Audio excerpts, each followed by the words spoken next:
meat, carrots, oil, garlic, and we have raisins, salt, yogurt. Now we start cooking. First, we cook meat. Okay, first we start from the meat. Then we put rice.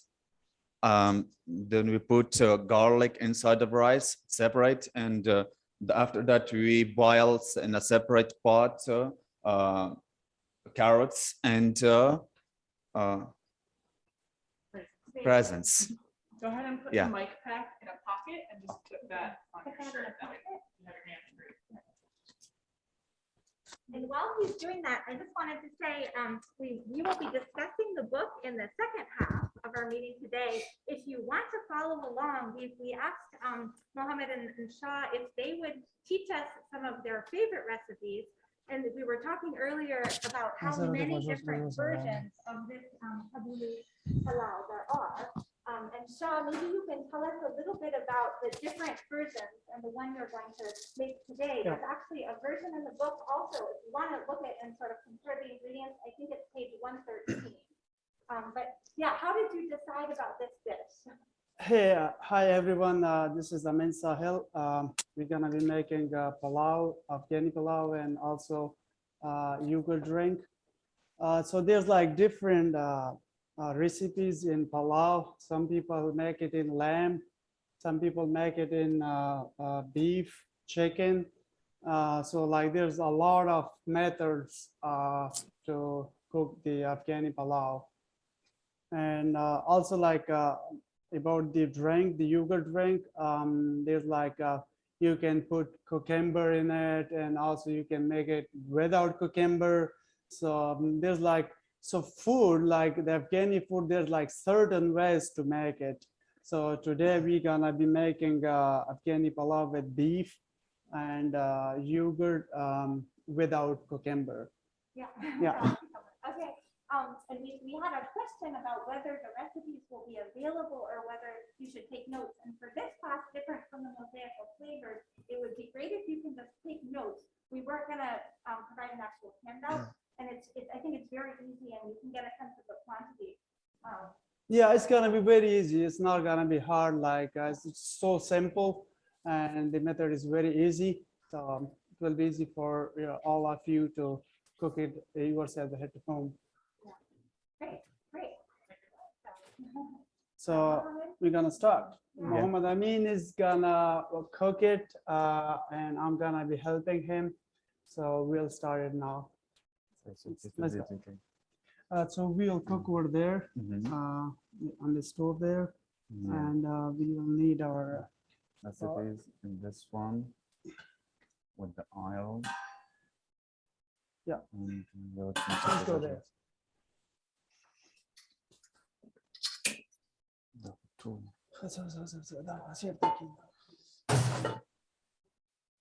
are you spotlighting? My camera?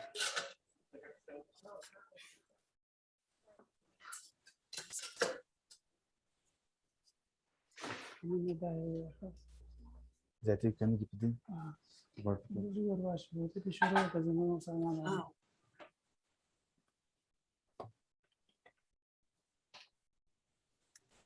I mean, whatever, which is okay. Now we start.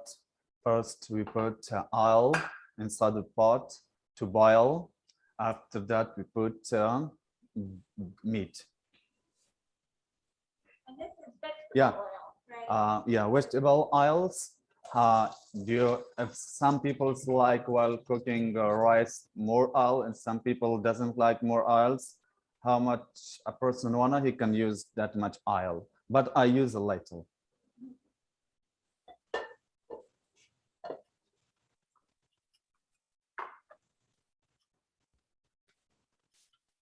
بس بوري كنا.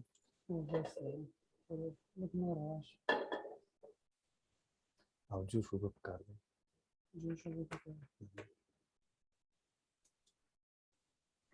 Now we wait to the oils to boil. After that, we put meat of beef.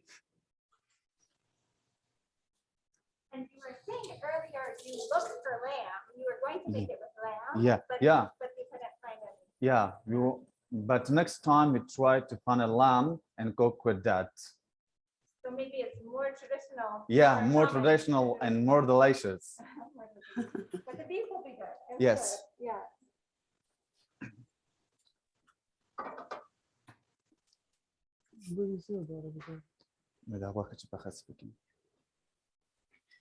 So we're gonna boil water for meat. Not explain. When the meat, we boil meat only for a few minutes in the oil. After that, we put boil waters. Now we put it to water to boil it, and we will leave, when we put it inside the meat, we will let for a few minutes to cook meat and make it to become it soft. When it comes soft, we check with our hands. After that, we put rice.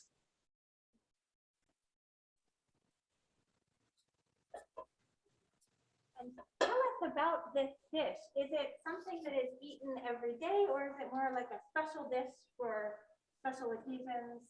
So like, as I mentioned it before, that palau, they make it like with different methods. So like every night for dinner in Afghanistan, people have rice and meat. So they cook palau every night. They have palau every night. But like there's like certain ways, like sometimes you can take longer for it to make it. It's like more work on it, and sometimes it's just like less work. So people have it every night for dinner. Yeah. So what makes this Kabuli palau? What makes it, if that's the name, Kabuli? Does that just mean with meat or? It's with meat and also with the rice and raisins and carrots. Yeah.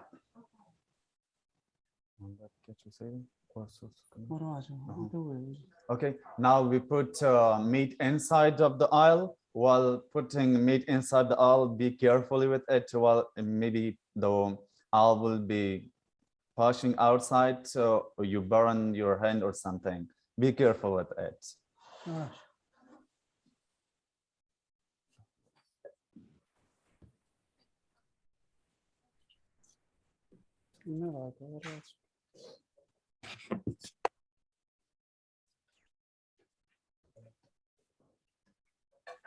Now we shake it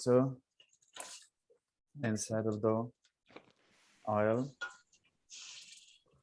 and boil it for a few minutes. Like 10 minutes, 10-15 minutes.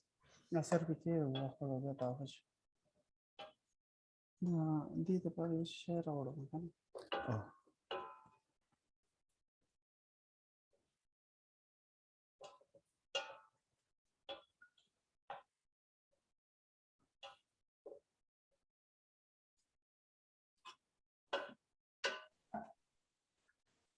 I have a question.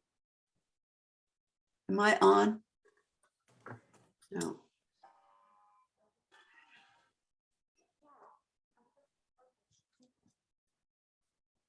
Yes, we'd like to hear the question. We had a question. Yep. Yeah. Oh, okay. I didn't know if I was, it could be heard. Is the meat ground or is it in chunks? Okay, so Mohammed, the question is the meat ground or is it in chunks? Which part of the beef? Is the shoulder meat. The shoulder. The shoulder meat, yeah. In chunks. Yeah. Yeah, okay. In chunks, not ground. They were about this size. They were Okay, big Yeah, chunk. it was like Yeah. that. Yeah, okay. Thank you. You're welcome.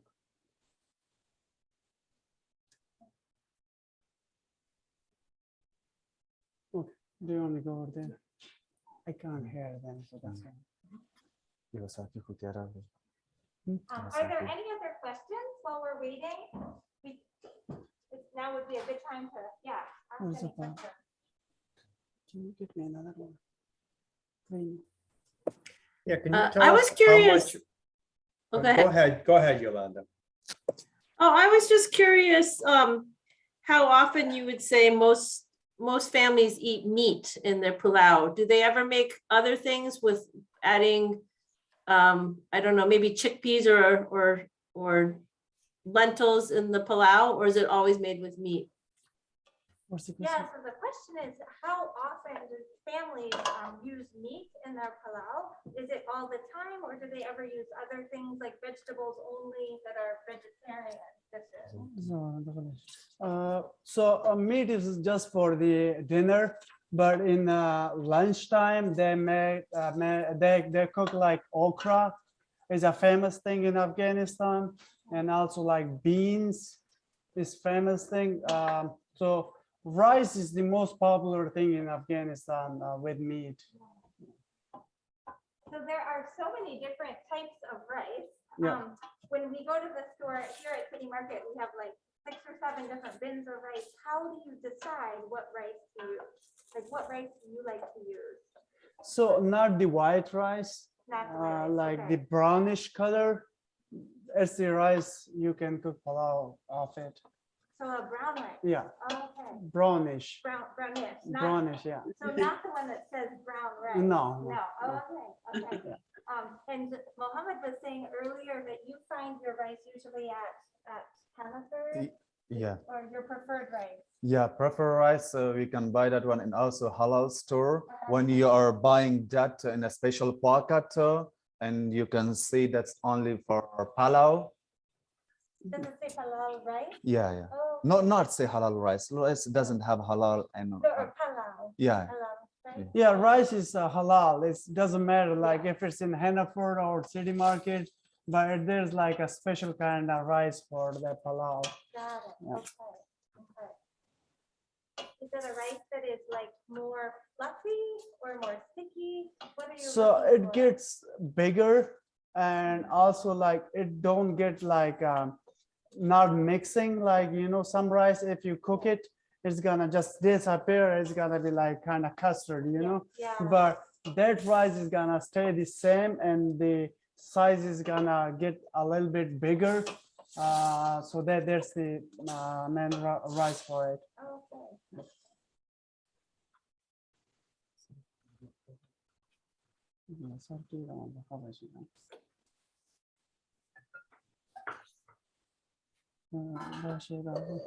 Recommended cooking the rice like pasta, boil an extra water, and then drink it. Is that how you cook the rice?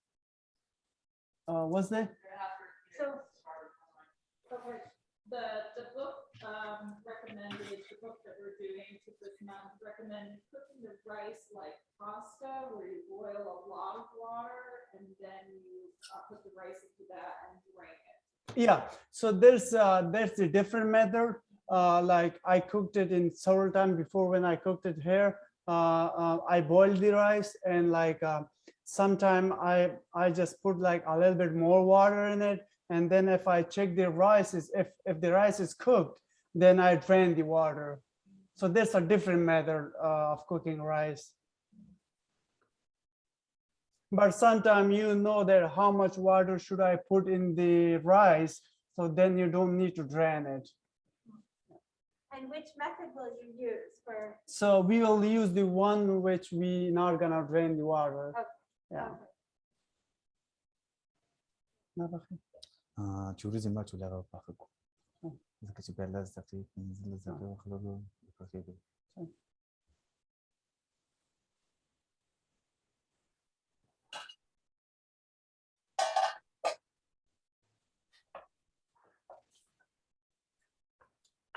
So right now he's cooking meat.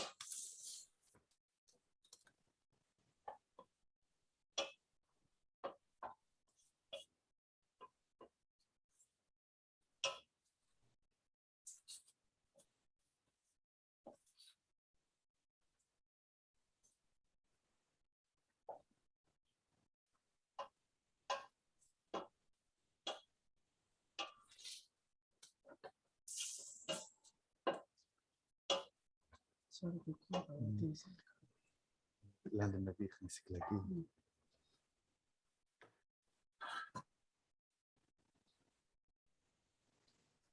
while cooking it, you need to mix it, make sure it don't get burned.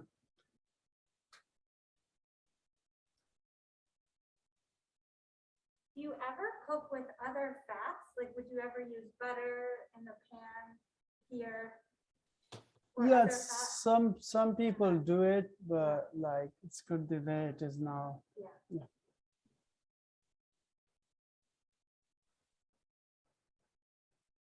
Are there any other questions while we're reading? I was curious if anybody in the cookbook club actually made the rice palau recipe on page 113 for this week. But that would be interesting to sort of compare that recipe to what we're doing today. Yeah. Oh, that's okay, nice. okay. And we'll have a chance to share our recipe too afterwards. We can all look.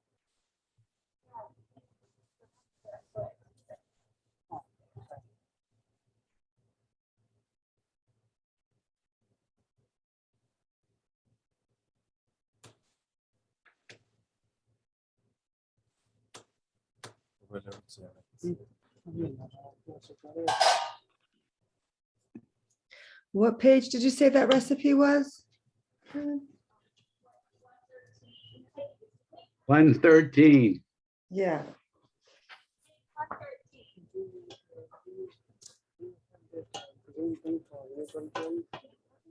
Yeah, I made it too. It was fun to make.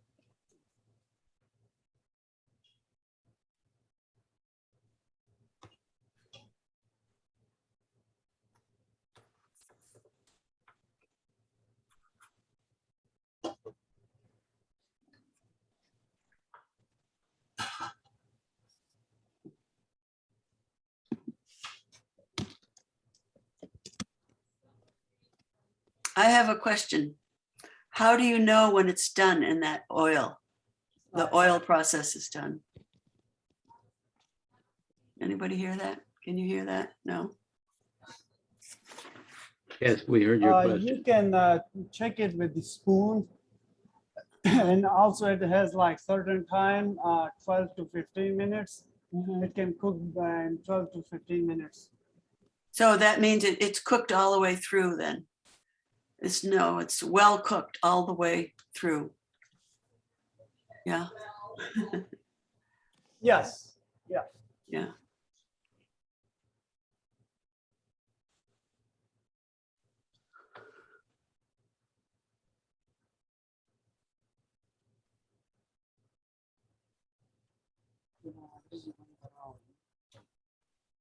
عربية تويتر سيد عربية تويتر دايما اسمه كده أوه شديد النار من السيد لقيت يا مدرس السيد اللي باستا بويتش وبيوس ويو سيد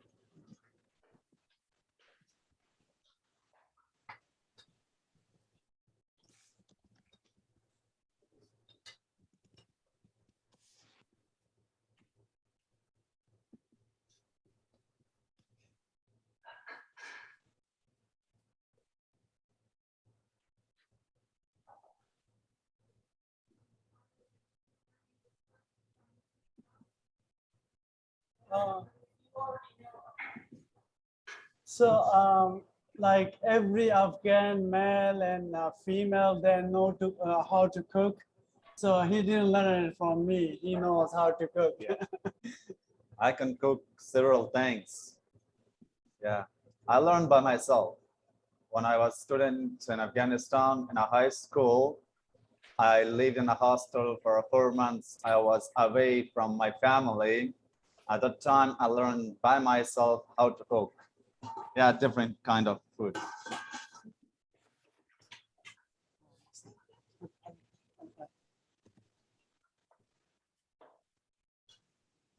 Yo badrangam praugara. Okay.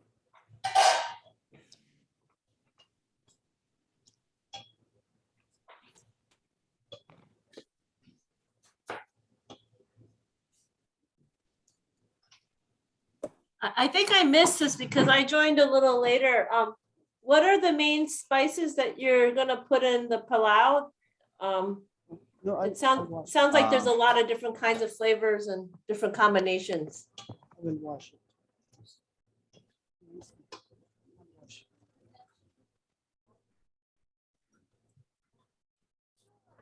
So the ingredients for the palau, that was the beef shoulder, white rice, garlic, carrots, brown raisins, and then for spices, it's just, what is it? Salt and pepper? We're gonna only put salt in it. Only salt? Yeah. Okay. So no, not a lot of A lot of spices. spices, okay. Are there other versions that take more spices? Yeah, there's like you can put curry in it, a lot of spices. That's what I made last time. Yeah, I put curry in it and some other spices. Okay. One is that. Whereas the cookbook, Parwana, for eating for the sweet, includes Markey or negative. Yeah. Sugar or Sugar, like sometime when you put raisins and carrot on top of the rice, like for kabli palau. So some people add a little bit sugar in it when they fry the raisins and carrot, but like some people use sugar in it to mix it with the raisins and carrots. Yeah.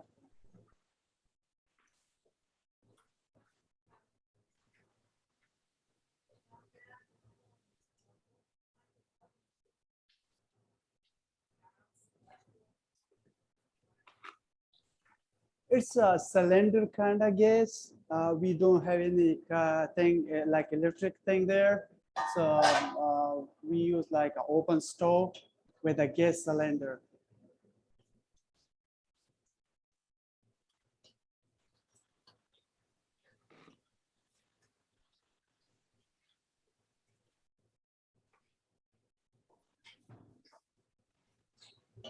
okay, so Mark was sharing that he found the final dish with a little under seasoned and it gave for a pretty large batch.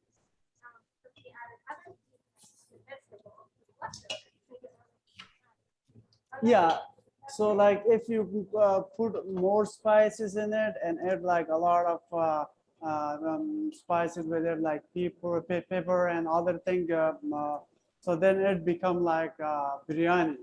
Biryani is very spicy thing, so that's why like if you add more spices, then it become biryani.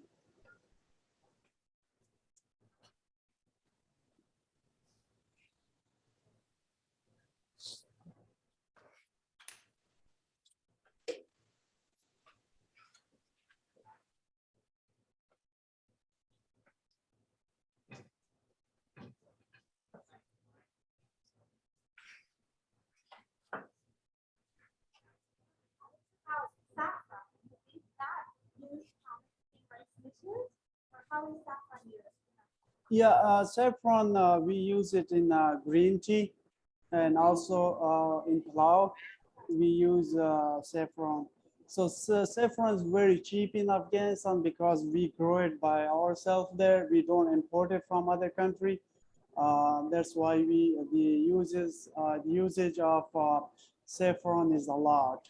And we have very good saffron quality there. It's like the top quality of the world. Very good saffron. Yes, my own family grows saffron in Afghanistan. Since our vinegar, he started the saffron paper. If you can tell people a little bit. Yeah, about so before COVID, me and one of my friend in New York, we planned to start a saffron business, and we made jar for it, and we like a very decorated jar for it, and I brought some like up to 1,000 grams saffron from Afghanistan. But then COVID happened and everything just like stopped. And then we didn't do any work on that again.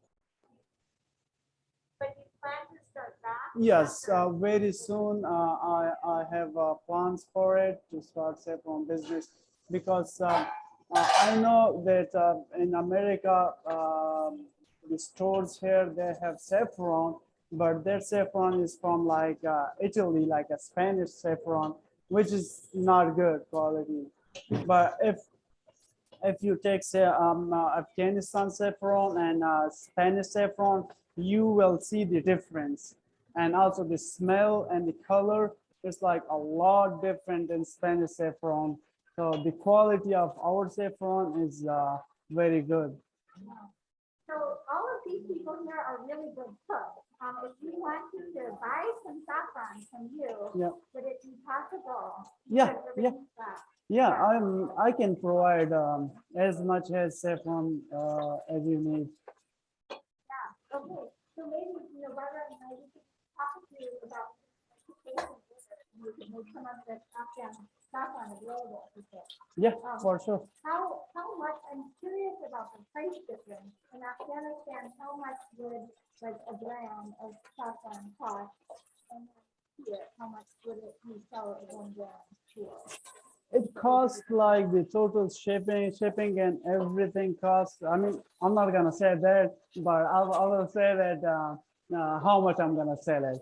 So like in stores, you can buy Spanish saffron around like $15 per gram, which is like just a garbage. It's not a good saffron. So I mean, for the start, we plan that we're not gonna sell it expensive. We will just like for our business to advertise it and to make it famous, we're gonna sell it cheap, like $10 per gram. So it will be less expensive, but better quality. A lot, you can say like, Okay, I'll try to go closer. so it's like more than 70% better than Spanish saffron. Yeah, wow. It would be really interesting if you wanted to come to an upcoming gathering, because we'll be starting to meet in person, hopefully, in the Yeah. spring or summer. Maybe you could share a dish and you Yeah. could sample what the Yeah. saffron tastes like. And also like there's a lot of more things you can make of saffron, like when you boil milk with saffron, so that's very good for the body. And there's like a lot of sicknesses which can like cure with it. Saffron is the only thing that which can help with in a lot of sicknesses. Interesting, and that's why it's added to the tea? Yeah. The green tea. Yeah, the green tea also, like you can put it in milk, boil it a little bit. Yeah, it's delicious. I love it. Yeah, Yeah. yeah. I have a question. What part of Afghanistan is the best region for growing saffron? Is it kind of in the mountains, like, or is it everywhere in Afghanistan? No, it's the Herat province. It's the border with Iran. So it's like a flat surface. It's not a mountainous place. And it only grows in Herat province. It's not anywhere else. So there's the, like if you can see that the saffron, the popular saffron is from Iran and from Afghanistan. But that the place where we grow saffron is near with Iran, like the border with Iran. So that's the only place where people grow saffron, not anywhere else. And there was a comment earlier that UVM is growing saffron. There's someone at UVM who's growing saffron. So, and I think I've heard there are definitely trials of saffron here in the Northeast, that we have a sort of similar climate to what it requires. Margaret. Yeah, I know Margaret Skinner. I talked to her, I think a year ago. There's a big group who's working on saffron, but I think unfortunately it's just not possible to grow saffron in America. But they are trying. Yeah. Can you talk to us about how the saffron is picked and the labor that's involved? I've heard it's very laborious for people to pluck. Yeah, it's like a flower thing, Yeah. and they pick the saffron from it, then dry it. So it's like a big process. Okay. Yeah. Okay. Me, I spent all my life in the mountains with the US Army, so I'm an army person. You didn't grow saffron. I didn't grow, but my family did. Yeah. Someone was asking if there, what else you would serve with this meat? Is there like condiments or things on the side that you would serve with that? I mean, you can make some salad with it, and also the yogurt is the best thing. And you would have bread or not with the rice? So there's other thing too in Afghanistan. People, some people eat rice with fingers, and some people like not a lot of people, but some people eat it with a spoon, fork. But a lot of people eat rice with bread. It's very famous and it's very delicious. Like everyone has like their own plate. People of Afghanistan, they eat a lot, and they have like a big plate of rice with a big bread. So they eat it with a bread. Yeah. Okay. Great. So it looks like, Mohammed, are you ready? Yeah. for us? Okay, next step with our meat. Okay. شروع كمان. Yeah. ده بخسوا كان لسه now we are checking the meat. Is it cooked or not? Is it soft or not with hands? See?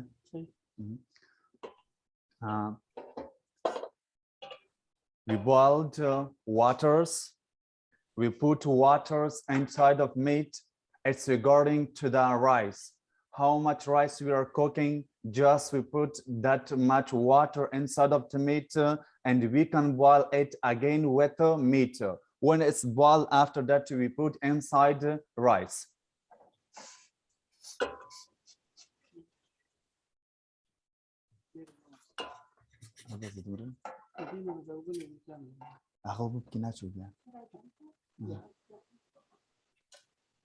We can show them we have been soaking the rice Yeah, here. we are in soaking the rice, and now we will drain the water from it.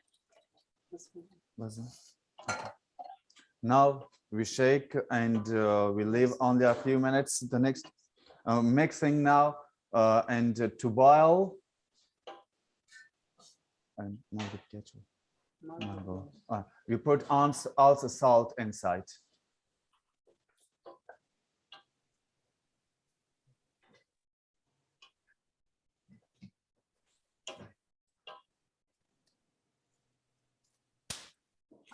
This is salt. Now we put it enough salt inside.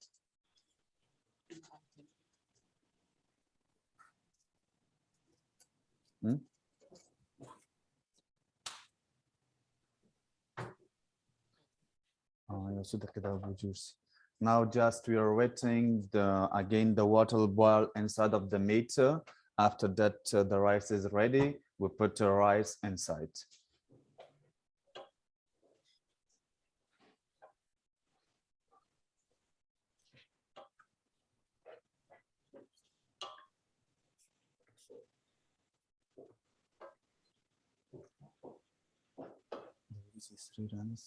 So there's like a special kind of bread for it, which is available in Neda store and some other stores. Afghani bread, which comes from Canada, Montreal.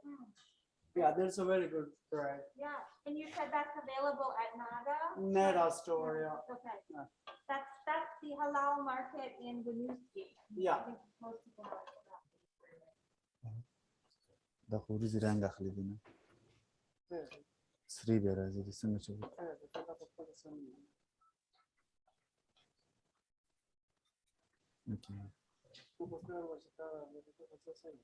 مشكلة ناس بلدك يبغى غوت تسرق.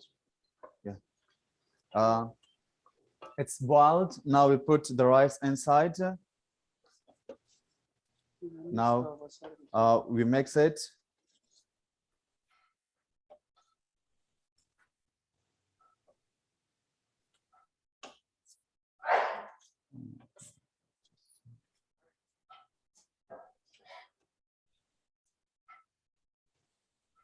And just now we are waiting on a few minutes to attract all the water. After that, we put the calf. Give it steam. Steam. Yeah, but that's it. ناصر بكيده ولا بكي كش Now, booch is gonna be served. So is it possible to lift up the pot and show people so we can see inside the pot? Maybe even bring it to the camera over here. We can't zoom in.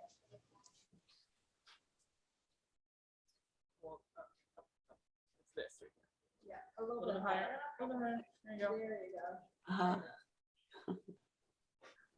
And I can't move this camera, I'm sorry. How much fried rice do you have? It was about a pound. About a pound of fried rice, how many cups? Okay. Now, watch. مشكلة سبيرو بغيت واتش ندرسي. يبغى يوجهك واتش تبي معلومة. So it was, we should discuss the garlic here because earlier I asked, should we peel the garlic? And they told me no. So tell us what you explained about the garlic. So when you peel the garlic, it disappears after cooking. And when you don't, like after cooking, it stay the same size. Then you can find your garlic and eat it along with like this. It's so delicious. Now he's putting cloth on it. That way it can cook good. With a low 5. And I think the idea with the flock, I think we had an Iraqi cook who explained for her the flock would absorb the water so the rice would be more fluffy. Yeah. Is that the idea? Yes. Also, okay. Now we give only 10 minutes or less 10 minutes after that we check it. Okay. So while waiting for that, he's gonna fry the carrot and raisins.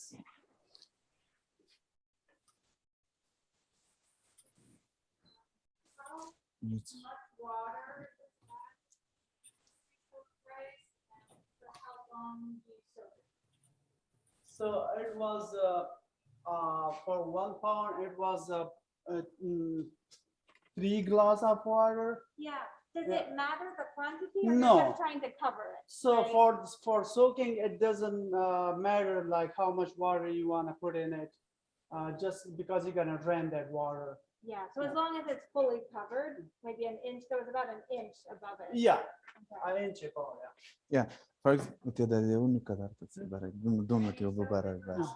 how long did we soak it for? So like an hour to 2 hours Okay. should be good. Would you ever soak rice overnight, like you do beans, or not? Like for a long time overnight? So like there's other ways too to cook the rice, like then you don't need to soak it. If you have like a pressure cooker, Yeah, so that for that you don't need to soak the rice. okay. So But would you ever soak rice like overnight for a really long No, time, no, like 8 no, hours? No, no, no, no. okay, It's like 1 hour, 2 hours is enough for it. yeah, okay.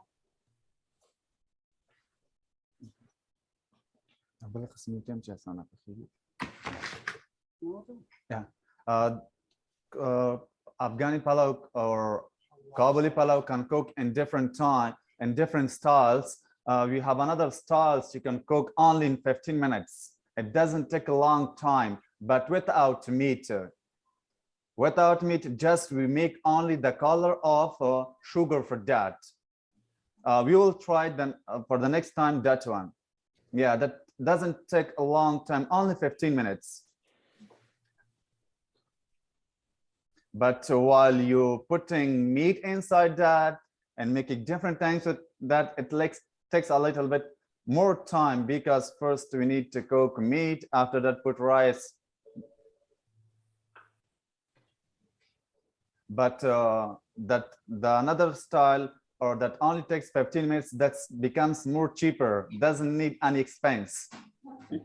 Yeah, only rice, a little oil, and sugar, salt. Is there a name for that style? No, No, not it's just- any name. Okay. Yeah. Simple. Simple. Yeah. That's simple. Special for those students, if the good college doesn't have any time, if they want to make their dinner faster, that's easy for them. Especially I'm sometimes going to work here and I don't have a time. I cook it that soon and I keep it myself. That's great. And does rice, once it's cooked, can you keep it in the refrigerator? Is it Yes. okay? Yeah. Then, okay. As leftover. Sometimes we cook a lot, then we put in the refrigerator how much we needed. That much you take in a plate, and we can hot it and agar mau kita Microwave. in microwave. Okay. Yeah, you can put it in a plate, then put a microwave only 1 minute or 2 minutes. After that, eat it.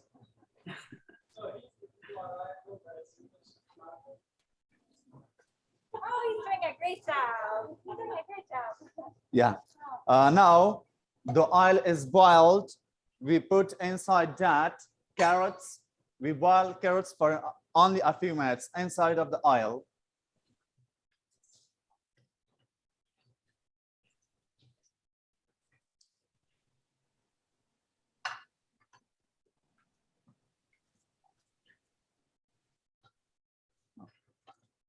I think we need Baghdad.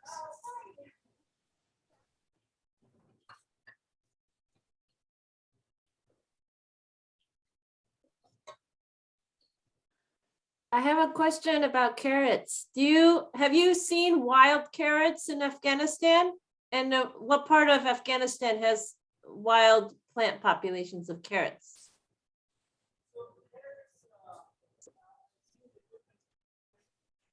I can't hear you now. I don't know why.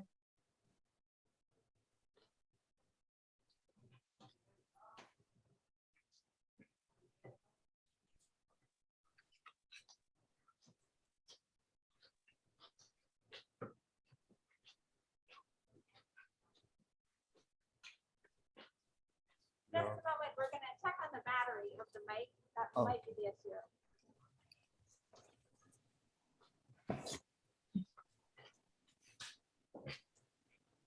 Very complicated, but I'm glad you guys are doing this. Battery change. We'll be right back with the mic. Can you hear me now? Okay, so I seen the difference between the carrot here and there.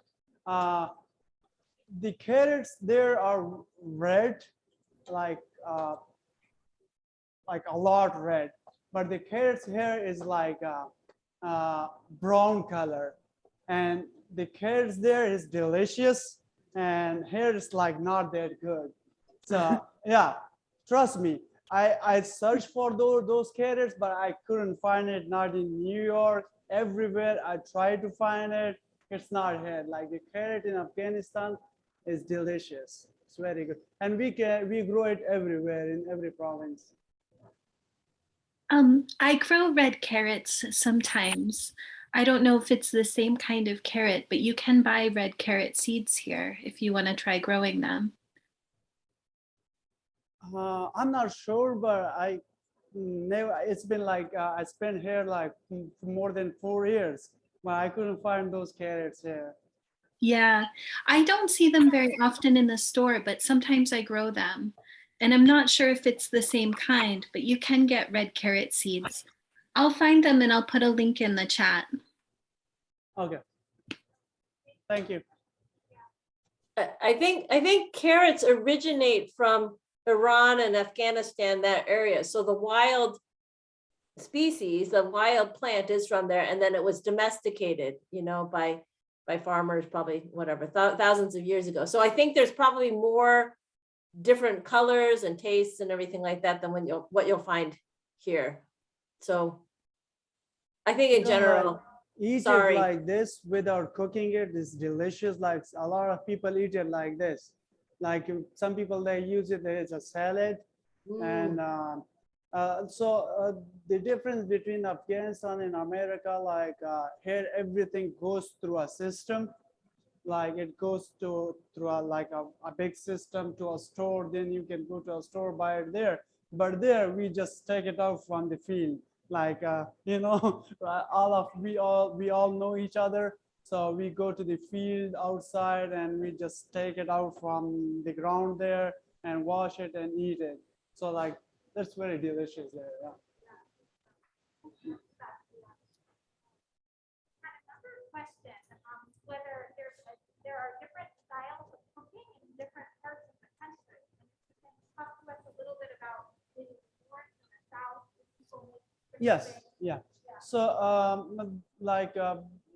we have a lot of people there. Like we have 65% of Pashtun people, and the rest are like Tajik, Uzbek, Hazara, and Farsi speaker. So everyone cook the different. Like for example, the rice. So like in the north, people cook kabli palau, but in south people cook the simple rice. But in the east and also especially the host province, they cook the rice differently. Like they call it dandakai, which is like a different like it's like a very like kind of muddy rice, and put butter on top of it. So it's like totally different rice. We have people here in Vermont who came from host province, and I don't know how to cook that rice, but they know how to cook it. Maybe we can plan in future to bring those people and they can show it to them how to cook that rice. But that rice is delicious. Yeah.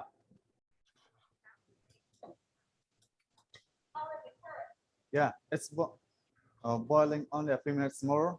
It's getting ready. Then we take it outside from the oil. We put in plates. After that, we boil raisins only for a few minutes. Then we mix it with rice, with carrots. Carrots, yeah.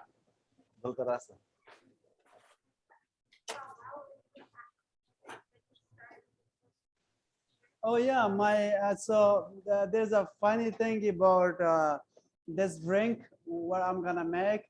So people here drink wine or beer to get drunk, but there we drink this in Afghanistan to get drunk and get sleep.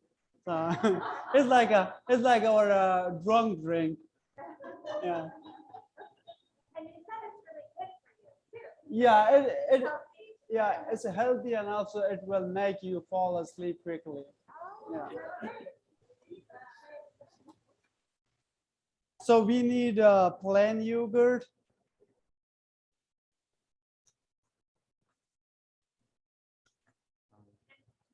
The name for this is dough. Dough. So there's like Farsi and Pashto. So Farsi people, they call it dough. What we Pashtun people call it shumle. So different names, different language. Because in the book, there's a recipe on page 195, and this recipe includes yogurt, chilled water, English cucumber, and then mint. Yeah, I mean, you can put a lot of stuff in it, like cucumber, mint leaf, parsley. So today we're gonna only use parsley for it. Yeah. And Sean made this for us in his first class in 2018, and it was such a big hit. Everybody went home and made it. Oh, awesome, Yeah, I awesome. heard from a couple people. That's good. So this is sure to be a keeper. Yeah. It's a lot like a savory lassi, right? Yeah. Okay. Yeah, it's not gonna affect on your body like on your liver or something else, but it can like give you that comfort, like to make you fall asleep. If you wanna fall asleep and you couldn't fall asleep, just drink this and you will fall asleep. Sahel.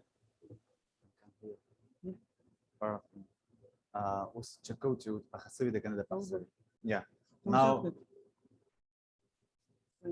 كنين يجيبوا ميرو ماشي نعم بس الشخر أغلي بس وبيكاني شكرا نعم بدر خرابي رزقي لا بيجيبوا خرابي يقولون ما كودا غسي شاي نورم خرابي موضوع تواجع نانو سووس بخي سوي تغلب بخدم أخذت أوه سعيد ها دقيقة تنوري ماشي دقيقة دامك يخنس كمان وبيكام أصلا وبرا ولا تخبر لي وبرا ولا boil wish so the rice is not cooked very well, so we're gonna add a little bit more water in it. While he's doing that, I'll make the drink. You can put salt in it, or if you don't want it, you can drink it without salt. Especially me, I don't like salt, so I don't use salt. We're gonna put it in the blender.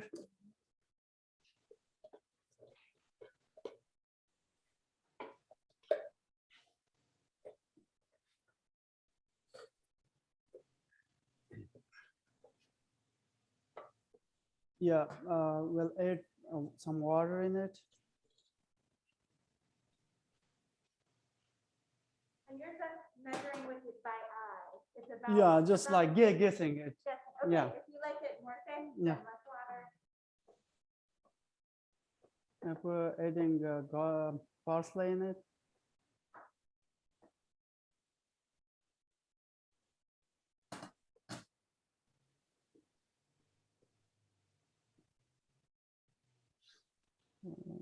Which one is?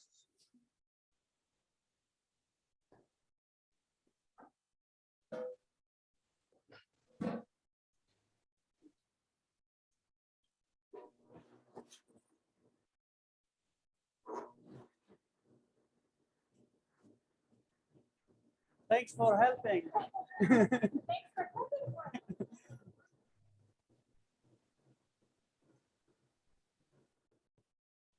I think a little bit more.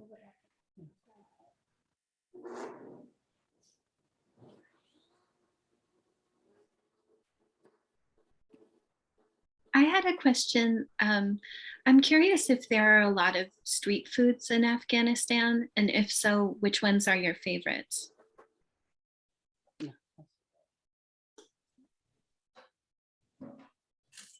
Can you have some glasses? Not bad. Yeah. Now the carrots are boiled. We take it outside from the oil and put a plate. Or you can leave it there. When we cook the rice, we're gonna put it on top of No. it. We now after this we wanna boil Okay. Yeah. raisins. I thought you fried it together.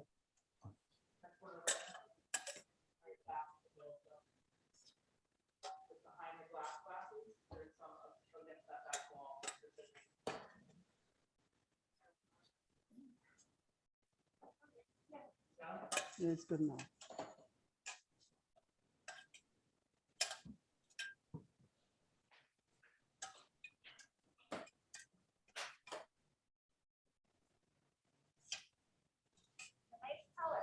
Yeah.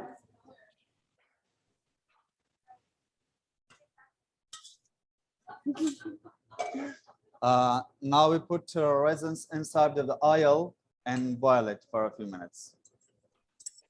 Yeah, some people while making carrots and raisins boiling, if you like any candy, you can use sugar with, you can put inside sugar. But some people, they don't like sugar, you can boil alone.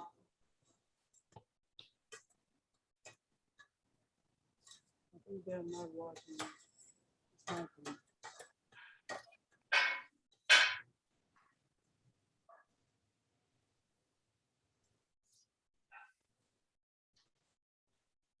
It's good. No, I was talking about the camera.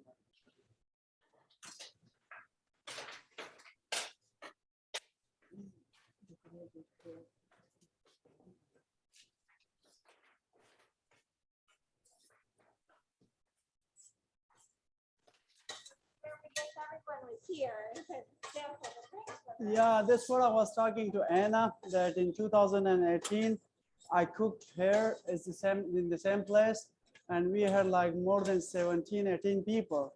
And we cooked bread, lamb rice, and I think there was some other dish too. You did that with the okra? Yeah, okra. Yeah, I cooked okra. It was so good to see everyone in person. Like, and I met everyone to do work. Everyone was so busy. That's the word. It's true. Yeah. It's true. Doing the job. Everyone was just like running and this, and I was just watching. I was like, do this and do that. You like that role. Right? Yeah. Yeah. So we had a couple of questions from Amy. She asked, are street foods popular in Afghanistan? And if so, what are your favorites? Street food.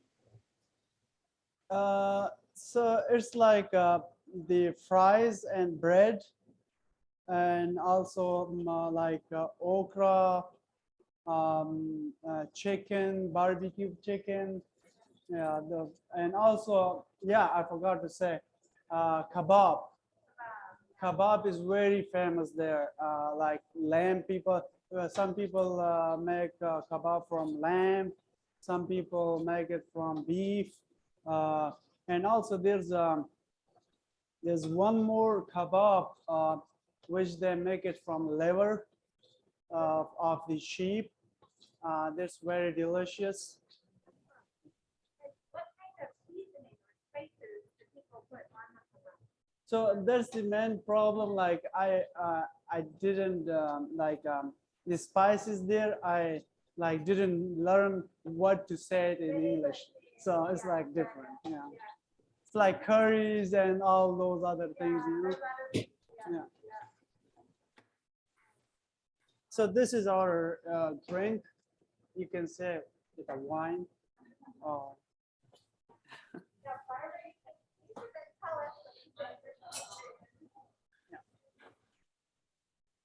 سهلة.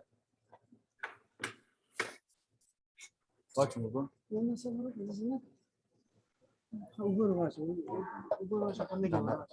Barbara, how much time before you're gonna fall asleep?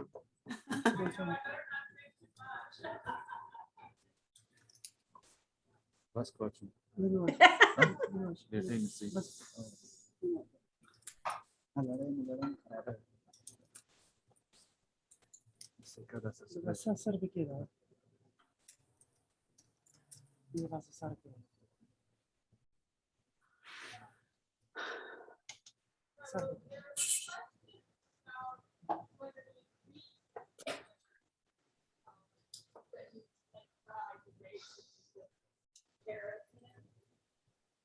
What was the question?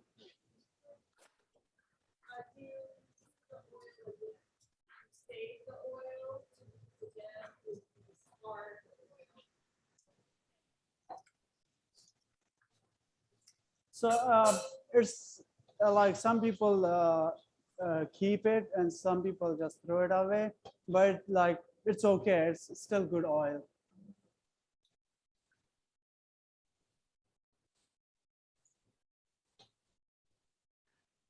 I need a plate.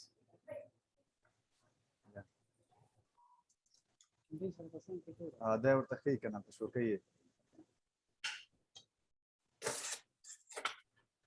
Only one is.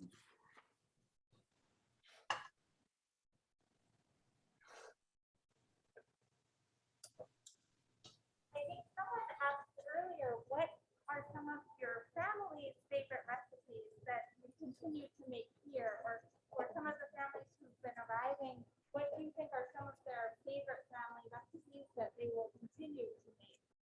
Yeah, so the most famous is also shorba, which we make kind of soup thing from beef meat and chicken meat. Also beans is very famous. A lot of like eggplant is very famous. So like there's like a lot of varieties in Afghanistan, like vegetables, meat, and all those things. And like as I said, the people in Afghanistan eat a lot, so they love to make different dishes every day. Yeah. And what are some of your favorite snacks, like during the day, to snack on? Like egg or like bread and those things. Yeah. Okay, so not like American chips or So yeah, I don't. healthier food. Yeah, I don't eat chips. Chips is not healthy. Yeah, that's why I don't eat it. I'm curious what a typical breakfast might be in Afghanistan. Is it just Yeah. tea, or do you have other? So making eggs is there's like different method to cook eggs, but what we make, we fry the tomatoes, then we put onions in it, but we don't cook it a lot, just cook it a little bit, and then we put eggs on top of it in the fry pan, and after putting the eggs, we don't mix it. We just like take the fan and like moving it around and to cook it, and then we take bread and eat with it, and with our specialty green tea. Do you have a name for that dish? So we just call it tukham, yeah, but some people call it like kind of omelet thing. Yeah. It sounds almost similar to shakshuka, which Shakshuka. yeah, which is like very popular nowadays on Yeah. menus. Now the raisins are boiled. I took it outside from oil. Now I can show it. How is it? You can see it. Yeah. Great. It's boiled. Yeah, without sugar, but some people use sugar. In America, people doesn't like sugar, but I boil it without sugar.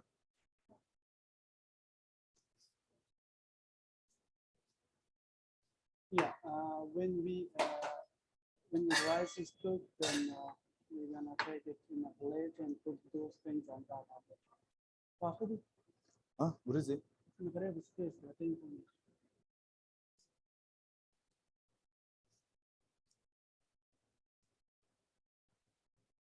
Also, I want to talk about some new refugees from Afghanistan.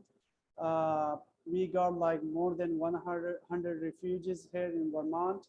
I was the only one Afghan here in Vermont. So instead, I helped them to translate things and take them from the airport with USCRI, the refugee center, and help them in a lot of things like get them a driver license, take them to store. Like a lot of those people, they don't know English. So, and right now they need help. So if anyone of you want to help those refugees, like take them to store or another like voluntarily thing, so you can contact USCRI Refugee Center. The director there, Amela, I deeply like appreciate her work. She did a lot for my people, and she's like doing more than what she's supposed to do. So thanks to Amela and everyone. And if anyone wants to help voluntarily, all of you can contact USCRI. And that's the U.S. Committee for Refugees and Immigrants, and we'll share the link.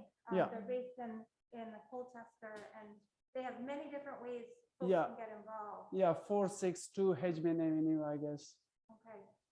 Are they still looking for English instructors or tutors? So USCRI is helping a lot, and but like we got a lot of people, so it's just hard to reach everyone. So and there's like a lot of volunteers who are helping. And at first there's trust me, I was like had no sleep. I was just like every time in the airport and helping the people. but right now we got a few people who can speak English, like Muhammad Amin. His English is good. So some other people, so USCRI hired them as an interpreter. That's great. Yeah. And you said there are expected to be about 100 more people coming? Yeah, something like that. Yeah. Yeah. Right. So more people are coming, and if any one of you wanna help, so please help. They need help. And it's also, I hear that, housing is one of the big It's challenges. 462 Hedgeman Avenue. When people arrive. So if you have an extra room or have a rental unit, you rent out for short-term rentals. I think that's another need that is Yes, often so the housing is a big issue. Like people need housing for if you guys have a place to rent. So there's also like good help them to rent a place to them. And if someone wants to host them, so you can contact USCRI.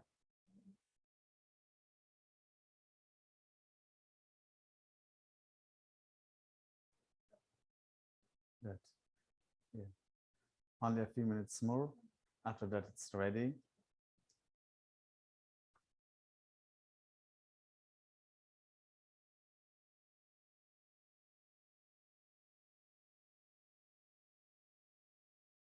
Are there any more questions, maybe more broadly beyond the dishes and the cookbook for either Shah or Mohammed?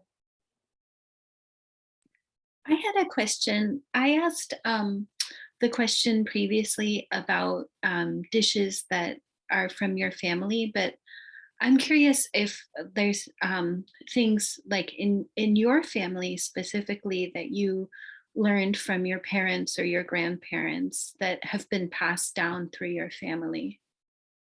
Yeah. So our famous thing is shorva, which is like a kind of soup thing in meat in it. And we so at first we take a bowl and put small pieces of bread in it, and then we put that soup and meat on top of it, and then we eat it by hand. So that's our favorite thing.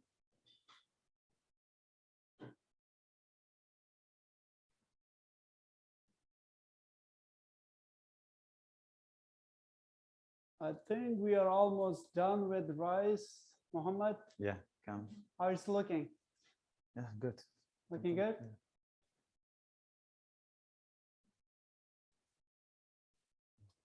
See. We'll need a plate. I think this. باكل كمان أنا أقول. اوكي ودا بريز انا اول ميكس كنا قوي بيا تراس I have another question. ورجلي كواجه ولا كده قاسة واجه. ميكس كي ميكس كي خذا ميكس كي خرازي نتا باسة. هذا ميكس كي بيدي بسرعة. This is, I guess, for Now it's ready to put in a plate. Now we separate at the first garlic. Yeah, we put it already inside. Yeah, these are the garlic. Yeah. And it's great because you can just sort of squeeze them and they'll pop Yeah. out. Yeah, Yeah. they're easy to eat. If we feel it, then we can find it where it has gone. We didn't feel now you can find everyone separately.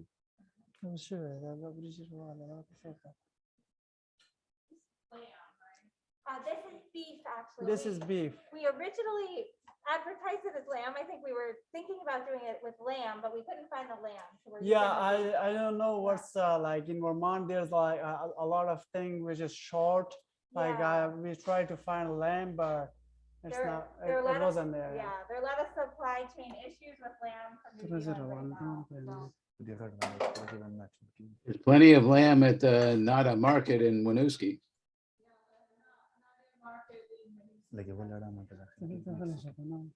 And what did you say about goat meat? Oh,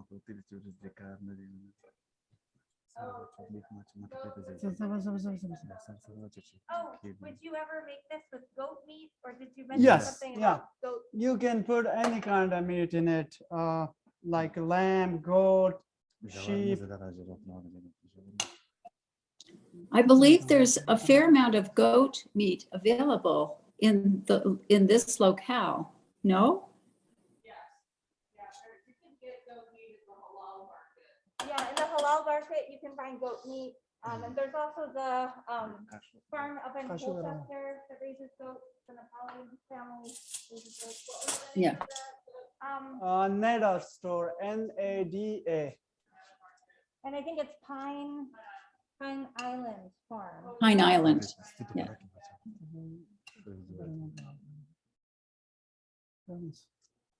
Oh, that looks so good. The smell is also delicious. I wish we could, send you the smell. لازم ويدوقها في كده كمان. أو ده وجه في the possible.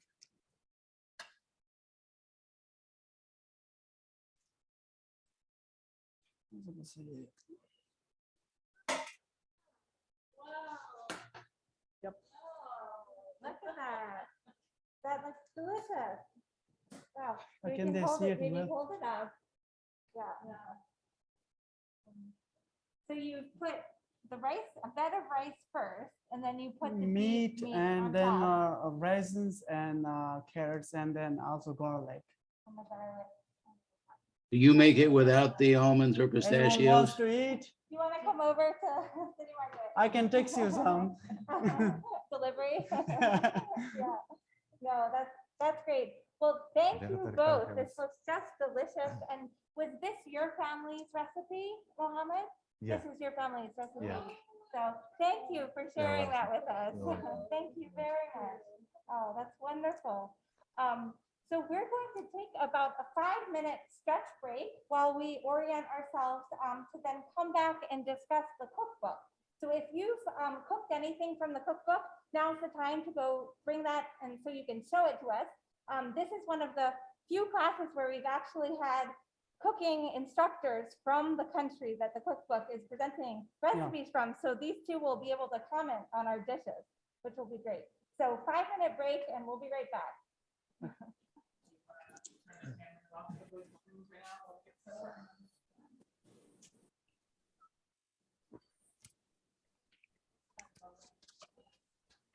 That's gonna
Richard, how are you today?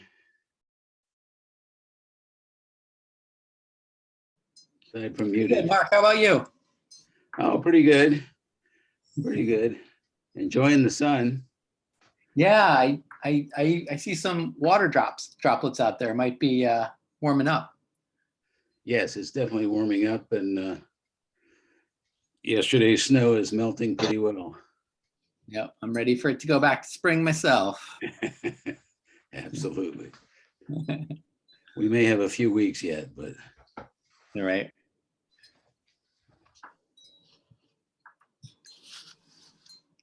It's nice to sit back and just listen today. Yeah. Yeah, they had an interesting approach.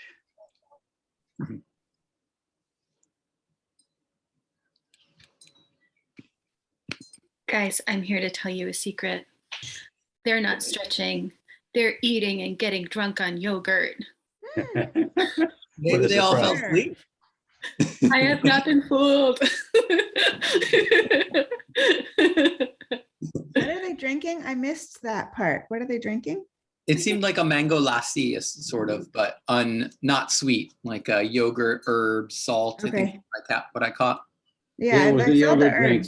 herbs. It's called dough in the book. Right.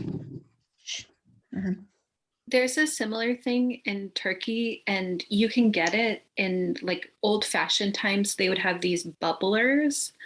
And so like you can still find it in some like small cities and towns where it's just like this frothy yogurt drink, and it's so delicious, and like I cannot drink it. It like curdles my stomach, but then it's just so good. Like on a hot day to have like cold, salty yogurt.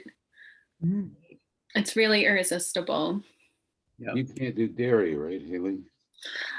I'm not supposed to, but I do. Well, the rest, what they were making, they said was the same as younger. what's on page 195 in the book. Yeah. So Haley, having your milk as yogurt doesn't make it not milk for you. No. I think it's worse. It's worse, yeah. Yeah. I don't do very well with dairy anymore either. So yeah. We used to go to the beach and we'd get simmet, which is like a sesame bagel. And then we'd get ayran, which is like the yogurt drink, and we'd eat those at the beach, and it would be like the most beautiful experience and then just like the worst feeling.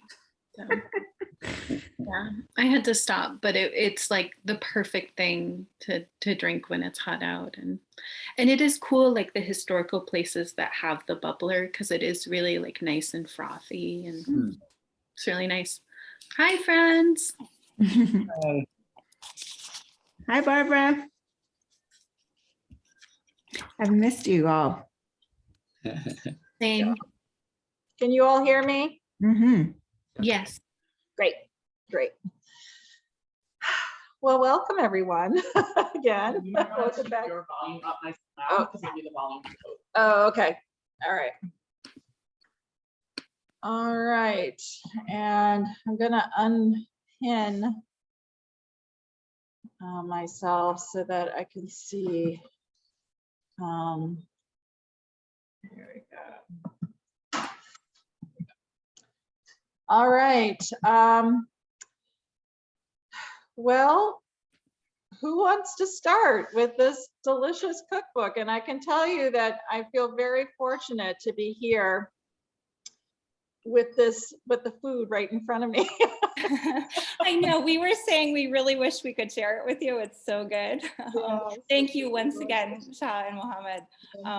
And I just wanted to say, Barbara and Richard had asked me to do a little bit of a kind of facilitation for this book, but this I found to be a really special book because the author does a wonderful job of really bringing her own story along with the history of her region, going back to even before the founding of Afghanistan.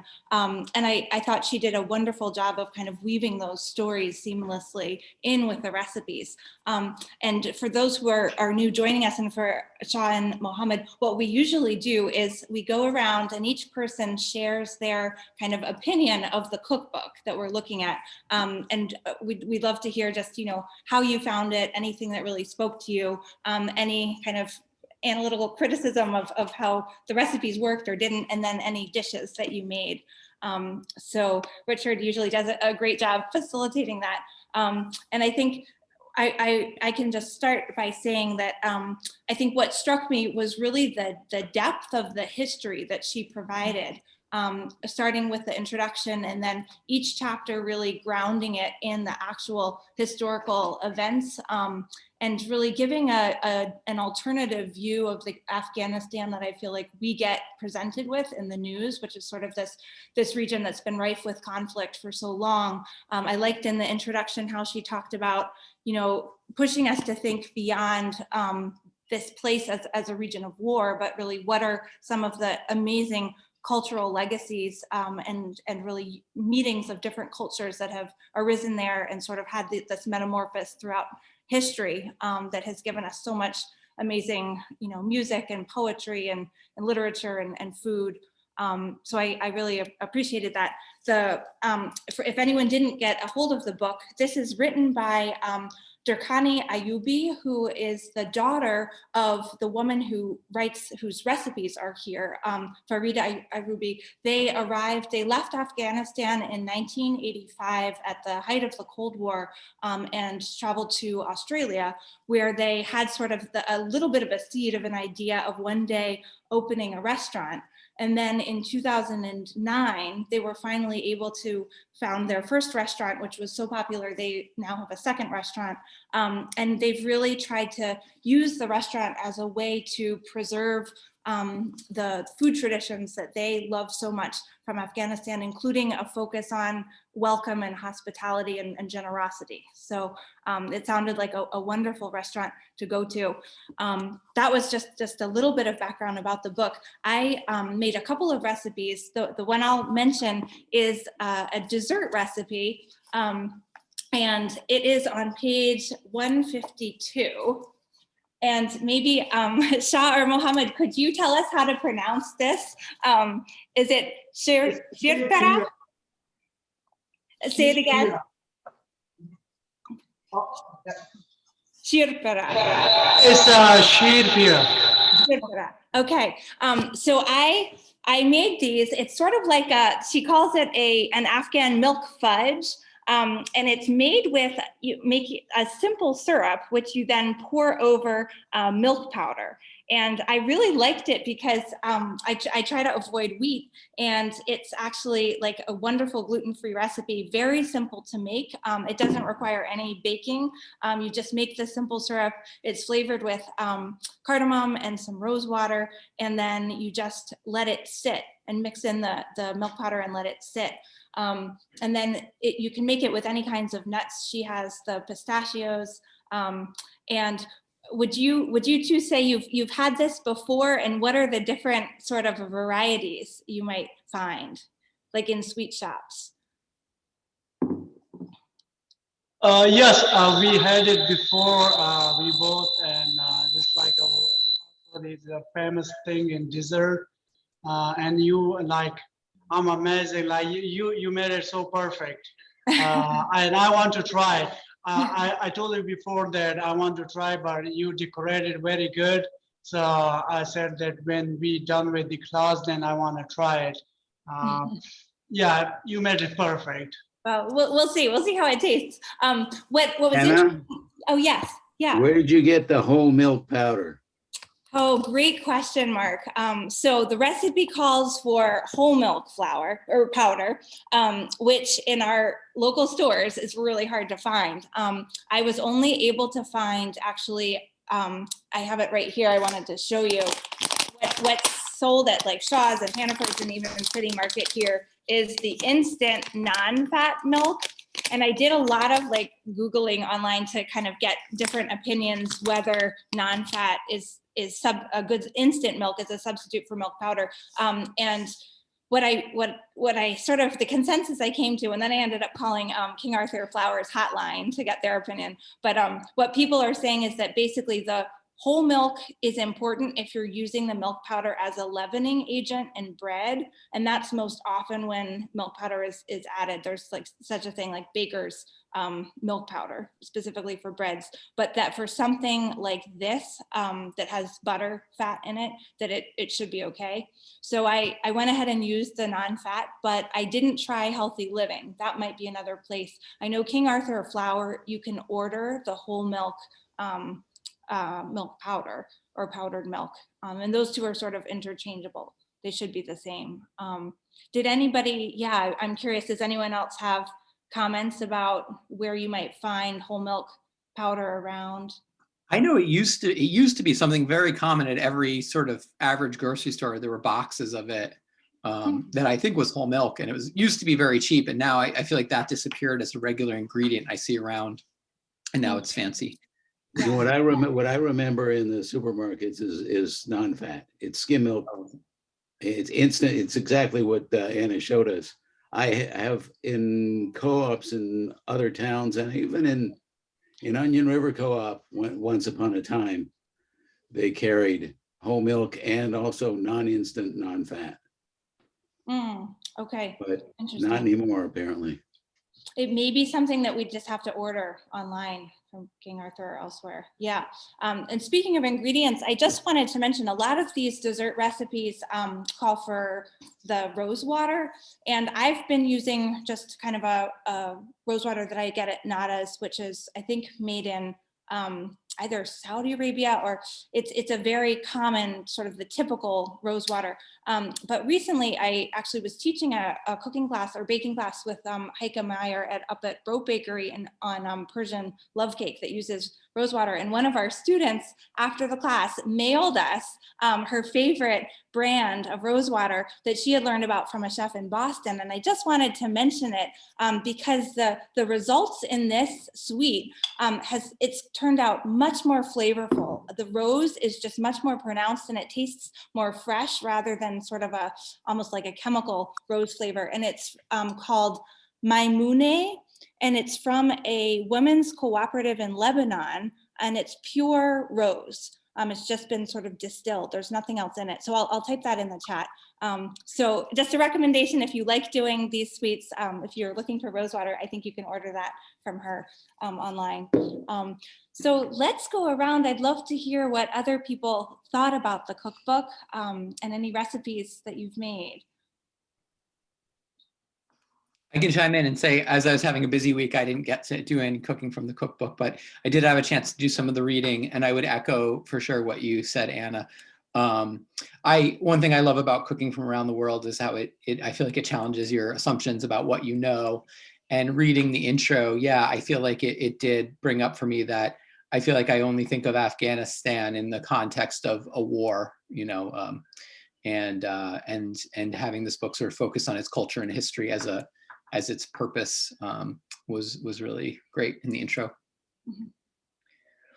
Thanks. Yeah. I can go next. As I think I showed earlier, well, I enjoyed the book. The history was tough to wade through some parts, but mostly because it was very small print and low contrast ink, and I've got 71-year-old eyes. But a lot of it was pretty interesting, and I liked the way she tied it. And it took me a long time to figure out where they went. I had to get pretty far through the book to figure out their restaurant, and they were in Australia. But anyway, so I made a half a dozen different dishes. I showed you already the plate of the Kabuli pilau, which is long gone now because I made it early in the month. But it came out pretty well. But as I guess I mentioned in the chat, it called for so much more rice that it needed. Anyway, I only used half the rice that it told me to cook, and I still had a heavy rice dish. I mean, anyway, so yeah, and I found that a lot of the recipes had some issues with quantities and some of the techniques, but it came out pretty well. The Afghani salad that was in the book, it's on page, oh, I didn't get the page. It's early in the book. It's pretty much a basic salad with minimal dressing. That was fine. That went well with the palau. And then at the end of that dinner, I've been really curious about the Asian version of halwa. I mean, I know halva with the ground up sesame seeds and sugar, but this stuff, sometimes it's carrot. I made the squash one, the kadu. Oh, wow. Halwa e kadu. That's on page 95. It came out really nice. It's got walnuts in it. It's got pistachios on top. The sweetness is mostly from the squash itself. I really enjoyed that one. And what else? The only other one I don't have a picture of, but the only food that I still have is, this is a bolani. I assume it's bigger than you're expecting, but it's so sort of, it's called paratha. well, it's not paratha. It's closer to a filled naan. It's called. Oh, It's a bolani. Bolani. Maybe it's bolani. bolani. Yeah, it's a bolani. Yeah. Actually, you cooked everything very perfect, and here you go. We have another Afghan cook. Well, yeah, I mean, that's one of the ones where the quantities was weird, because if you look on page 48 to 53 is where the recipe is. It tells you to make the discs of dough 4 inches in diameter, and then put a bunch of filling in it and fold it over. And then the next page has pictures of it, and they're 10 inches in diameter. So I think this was an metric to English translation problem in the book. Yeah. Because I had plenty of dough to make the 6 bolani, the size I showed you. And that came out really well. I made 2 different stuffings for it, the potato, and I made lamb instead of chicken. But yeah, it's a lot. It's somewhere in between a stuffed naan and a calzone. But it's cooked on actually griddle. the dough for the bolani should be thin. Like if you have to make it very thin, and then Yes. put all those ingredients inside the bread. So it's a little bit like thick, but next time if you try to make it more thin, it will come perfect. Well, And I you rolled need it oil out. for I that. rolled it out quite thin, which is how it got to be so large. But I decided I wanted more filling in it, so that's why it's thick. It's because it had a chance to rise. But it was interesting cooking it on a griddle as well. The other stuff that I made the char masala, which is an Afghan version of garam masala, and that went into the lobeya, which is a kidney bean curry. I like kidney bean curries. One I usually make is a rajma from India. This was similar to that, but slightly different spices, but it came out well. But so it was a fun book to play with, and I got some good meals out of it. Yeah. Oh, great. Thanks, Mark. Yeah. I have a question for Mark. Yeah. Actually, Mark, for the dish that you made with the squash, did you really put a cup of sugar into that? Because you were saying it's pretty sweet, but I was thinking it's a lot of sugar for both me and my family. I think I put in less than that. I put in, it says 150 grams of brown sugar. I think I put in half that. Okay, thanks. That's what I'm going to try tonight. Oh, nice. Yeah, that looks really good. I'll go next. Great. If you guys can hear me, right? Well, we can hear you, Jen. Okay, so it's my sister Anna is here too, and we both did a lot of recipes from the book, and we're going to make the feast for Noah's, which is coming right up, and it's also her birthday. But we love the book. We're wondering if the recipes had been tested, or like Mark said, if there was maybe some sort of translation error, because it's like lots of salt and lots of oil and lots of sugar in some places. So the only other thing that I really wish was that in the index there was actually the Afghani names of the dishes, because you can't find them in the index. You're right. None of the dishes' names are in the index. Yeah, that's annoying, but I made the rose and pistachio ice cream, which was really yummy. And my rose water, I don't know if you can see it. I don't think you can see it. Just type it in the chat. I got it from Thai Fat, and it's an Indian rose water. So, and it's only water and rose extract. And then Anna. Yeah, I made I'm not sure how to pronounce this, but that's another thing that I wish was present in the book, was how to pronounce the words. But it's the almond cookie, so kulcha badami, I think. And like Mark was saying about the bolani, they said it makes 12 cookies, but the cookies would have been like this size. So I made them like more like walnut sized. So which also had the benefit of being able to share more of them. And I made 2 of the palaws, and I didn't have lamb yet, although Jennifer has lambs coming right now. She has a sheep farm. So I used venison, which was a similar taste because it was a little gamey, but also lean. So that turned out really yummy. Oh, that sounds so good.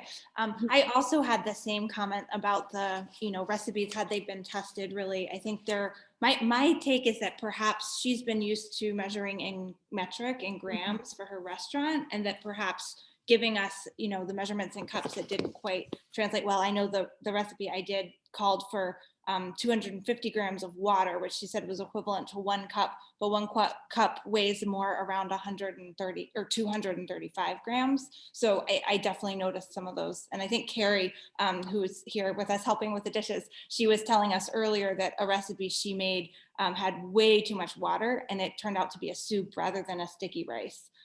So I think sounds like a common feedback for the book. Yeah. Anyone else? I was wondering, could our guests confirm in Afghanistan, do you use metric or English measurements? Metric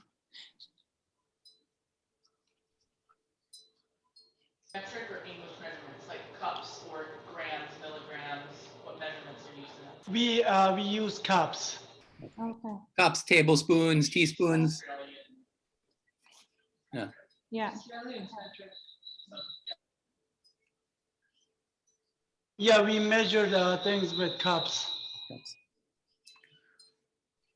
And there's probably less focus on actually measuring everything specifically, and maybe more fluidity with quantities, I'd imagine.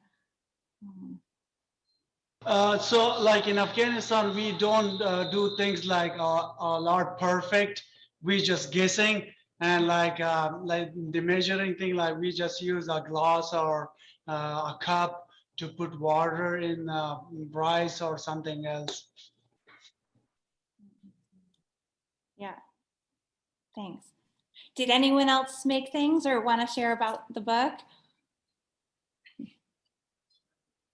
I didn't make things this time, even though now I'm more excited to.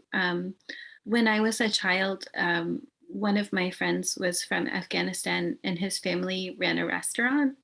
And so my family used to go there a lot, and I ate a lot of Afghani food as a child. And so some people had commented that it's like, oh, when I think of Afghanistan, I don't think of like, I think a lot about like the history and conflict, but when I think of Afghanistan, I think about how much I love my friend and how wonderful it was to spend that time with him as a child. And so what I'd like to do is I'm going to visit my family in April, is bring the book to them and then let them choose what they'd like me to cook for them. But it's good to get the feedback that I should be a little bit more intuitive with the measurements because they might not be accurate to begin with. So I'm really grateful to get to learn from all of your experiences with the cookbook and also to our guests for showing us some new recipes. Yeah, I had an interesting experience with a couple of recipes called for a teaspoon of red pepper. And the first time I said, okay, and tried it with cayenne, and that was a little spicy for some of the folks eating the dish. The rest of the time I used Aleppo pepper for measuring out hot pepper, which I'm guessing is probably closer to the heat level of Afghan red pepper. But anyway, yes, follow your instinct if you see something that doesn't look right. Yeah, thanks. Stacy, you were gonna share something. I was going to show you just a couple of things. When I was checking out at the grocery store, somebody was eyeing my groceries and they said, "Oh, are you making salsa?" And I said, "What?" She said, "Salsa." And she pointed to the lime, cilantro, chili pepper, tomatoes. And I just thought it was interesting to note like how many of the ingredients you can package in a different ethnicity. And I thought that was interesting in this book, things that I maybe would have traditionally thought of like, oh, that's Indian food, or oh, that would be more of a Mexican food, like just really how, depending on how you arrange the different flavor profiles, different parts of the world use the same ingredients. So I thought that was like notable to me. I thought the cookbook was beautiful. And I had a super fun day today. I had friends come over and we made a bunch of things. So we made the green chutney. We made the char masala this morning. This is really worth doing, that very first spice mix. My house smelled beautiful. We made the samosas. This is one of my little samosas. Oh, great. And we made the salad, but this one I was most proud of was the gulpi. And I'm afraid if I tilt it, I'm gonna pour it into my computer. Maybe you can see that. Yeah. But this is the cauliflower curry. It's excellent. And it used that char masala. So I've already had a few bowls of it today. So that chutney and also the samosa is one of the street food. Yeah. It reminded me of Afghanistan. You showed it to me. I was like, am I in Afghanistan? There's the street food like chutney and samosa. Thanks. Yeah. Oh, thank you. It was really a treat. It was a great day.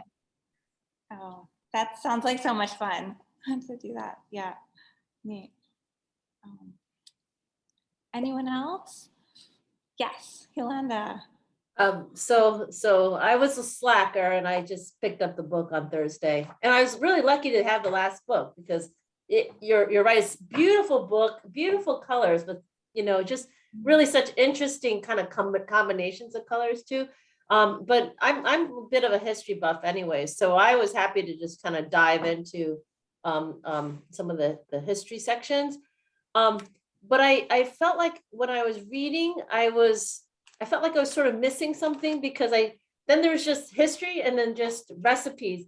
And each time I was like, what's the connection with all these recipes? Like, what's tying them all together? Like, and sometimes some of the cookbooks we've read, it's seasons, like spring, summer, fall, or courses like you eat it early or whatever. And so just now I've been kind of flipping back through there, and I think they were just kind of like sort of like this flood of memories. Like, these are the dishes that reminded me of this time and place, and these are the dishes that kind of were from these other periods of whatever, like kind of the diaspora or something like that. But I was wondering if anybody else kind of felt the same way about the cookbook, or if there's some sort of theme around the dishes that I was not able to pick up. Yeah, Yolanda, thank you. Because actually I was feeling the same my first read through the book. I'll admit, I first just went to the recipes when I got it like a month ago, and I was just flipping through, trying to understand kind of her organization of how she classified the recipes. And I was really kind of mystified at first. I couldn't see any rhyme or reason. Like usually, like you're saying, we have a cookbook with either the seasons or it's like appetizers, main dish, soup, dessert. And then I went back and I started, reading the kind of prelude to each section. And I agree with you. I think that the history part, I didn't really see how that fit in with the particular recipe. It almost seemed like she was just maybe breaking up the history throughout the book with the recipes. But in terms of then how the recipes were categorized, I feel like what I came to realize is, and this is just my interpretation, I'd be curious what others found, but I feel like it's a very personal index of recipes because it's basically her, it seems to be her grouping recipes based on her memories. And like I was trying to write down and get a sense, I guess that first chapter are the shared ancient history that has given rise to Afghan cuisine and the convivial spirit that underlines the culture of food in the region.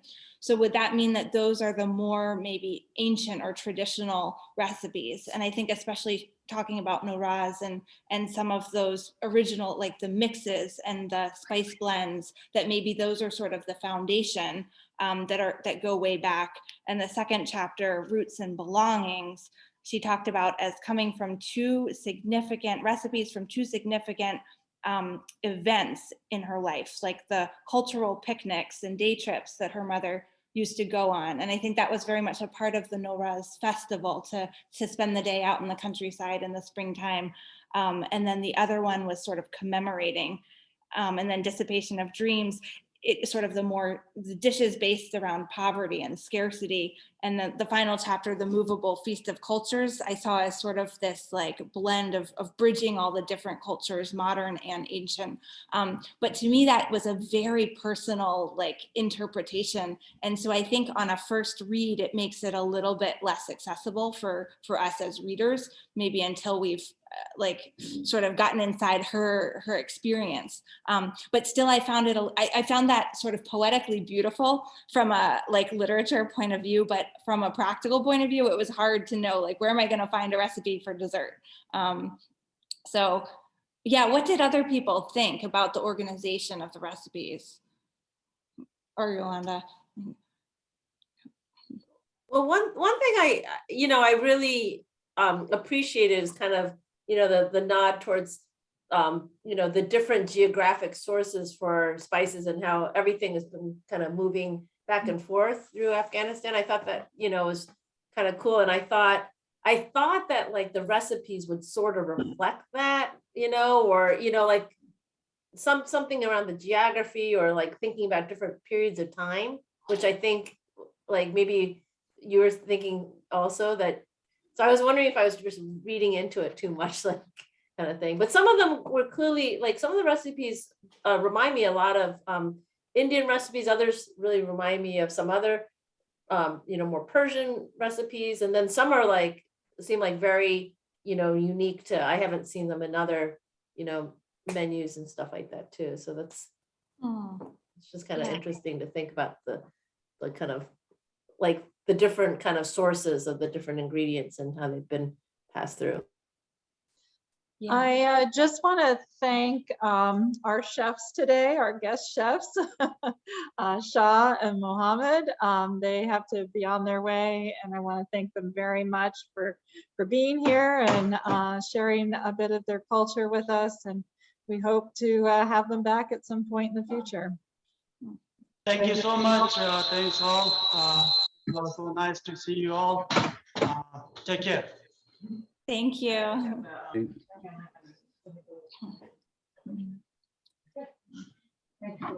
Yeah, I agree with Yolanda about the trying to find stuff. And somebody pointed, I think it was Jen, pointed out earlier that it was impossible to go back and find a recipe.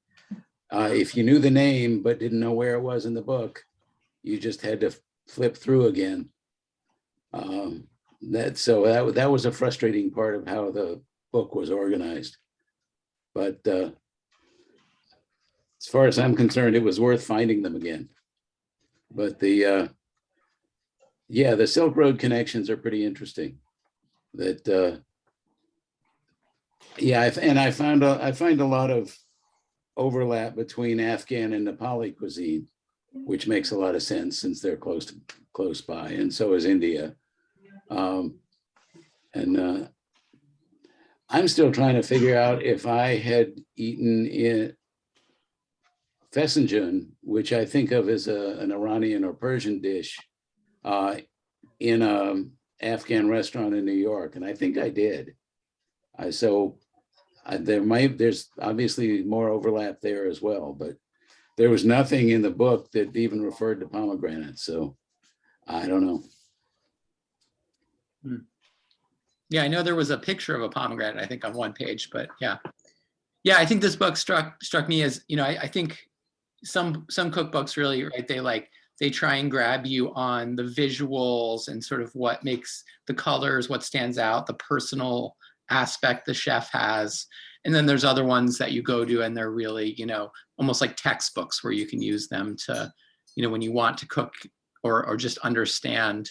So yeah, I think this did a great job on being that first kind of cookbook versus one that's really, you're like, here's my codex of Afghani cuisine. So. Was there anyone else who wanted to share a dish you made or thoughts? Yeah, Marianne. Yeah, hi. We can't remember the name of the exact dish that we made, and I already wrote a comment about it in the chat because I thought we were all leaving now.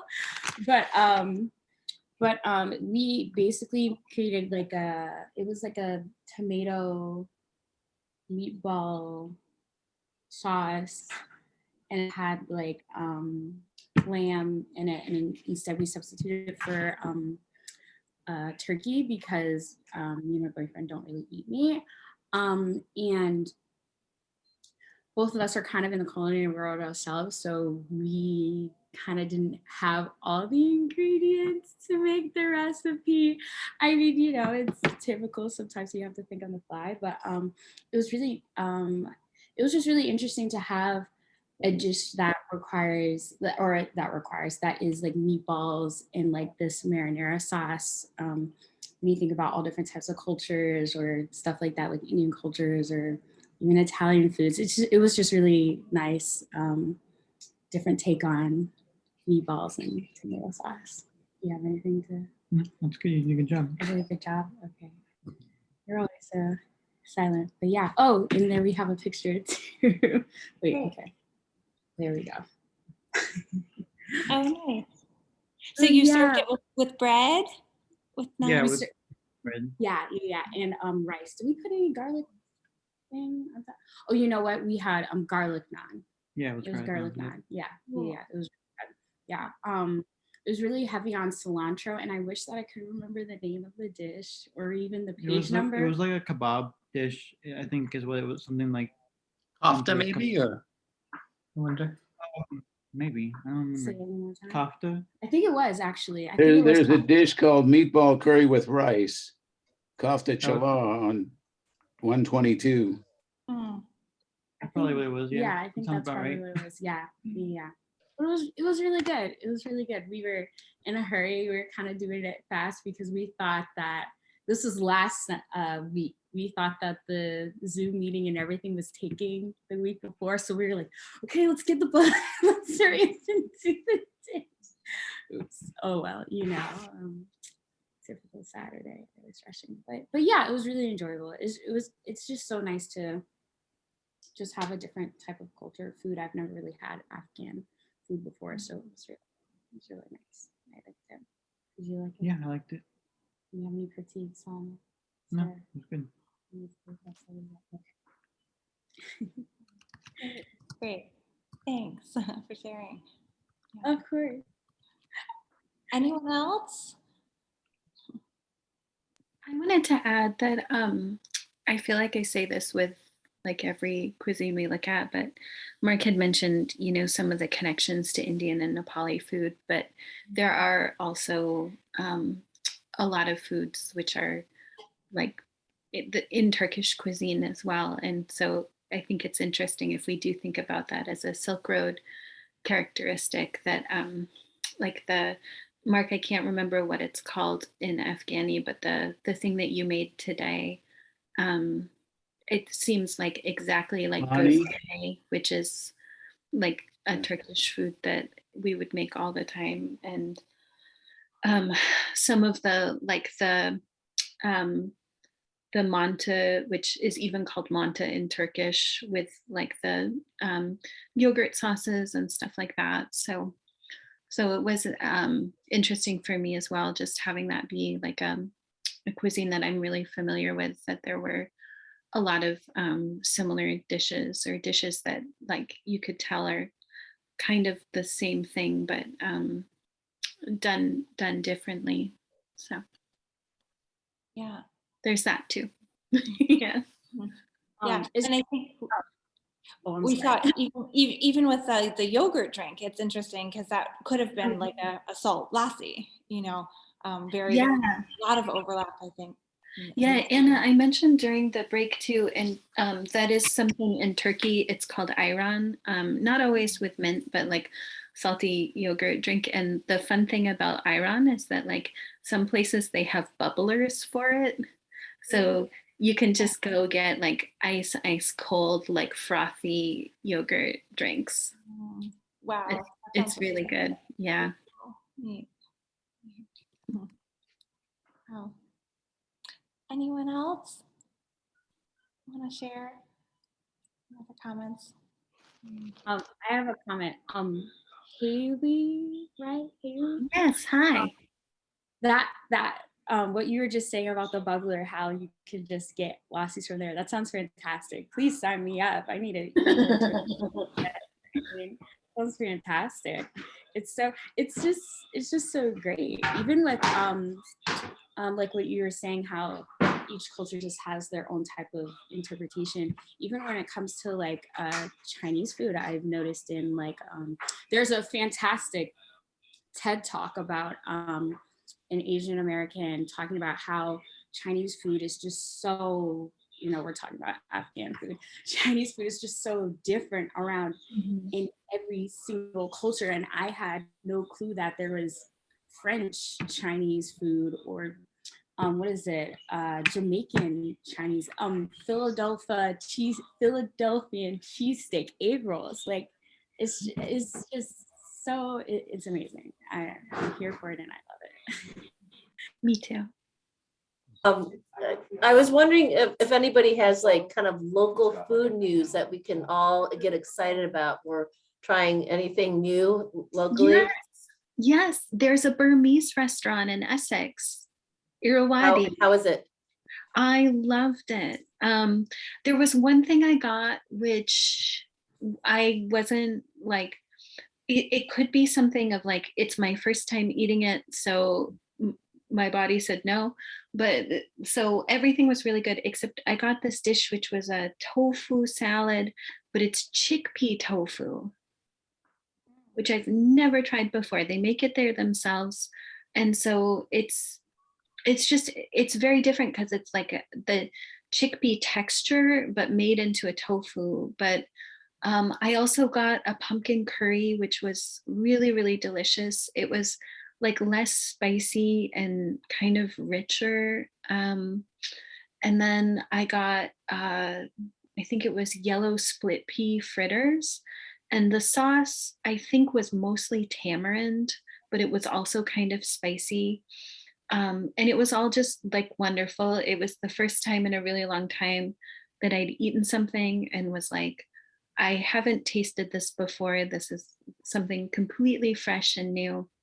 The restaurant itself was like really charming, and they're just open for takeout now, but they said that they hope to open for in-person later in the spring. So definitely recommend Irrawaddy. It was great. Oh, neat. Yeah. Oh, I just tried out Cafe Dim Sum. for the first time this week, and that's been really great. I really enjoyed it.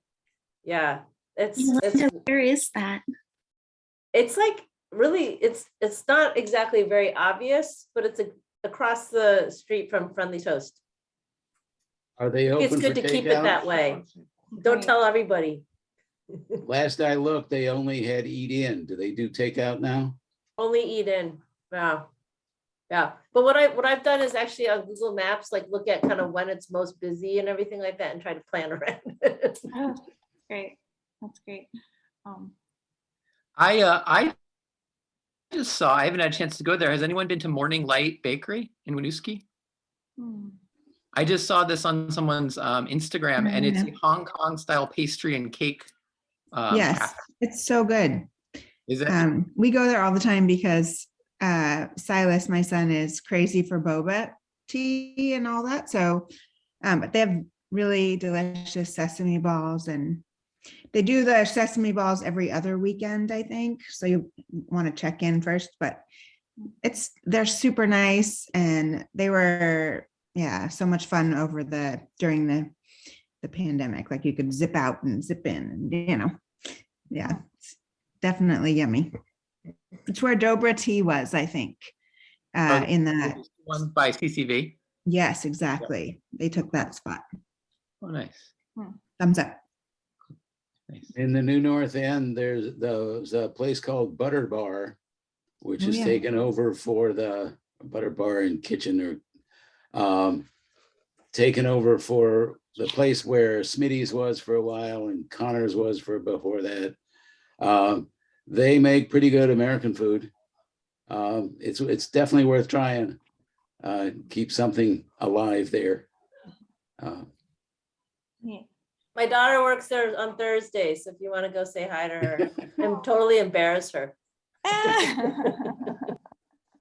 Oh, and Honey Road Chef, you've probably seen, she's opening a brunch spot at the top of North Street, or at the north end of Church Street, in there was a tea house up there. So that should be really interesting. I think it's supposed to open May 1st. What kind of food? I think trying to do like Eastern Mediterranean breakfast food or brunch food. So yeah, she's done a couple of classes for City Market, and I just really have appreciated her use of spices. So I expect it will be really interesting, an interesting menu. I saw that they were doing test batches of Simmet recently. I started following them on social media, and I really want to go eat their Simmet. It's so good. Has anyone? Oh, go ahead. I just was wondering if anyone's tried Cafe Mama Joanna in the North End on Oak Street. That's she's up for the James Beard Northeast Chef Award. I tried it when it was a pop-up before she's actually opened up, and I thought it was really good. But yeah, I'm excited to go check it out. I haven't actually gone to the restaurant yet. I've gone once. I was a little underwhelmed. It was, well,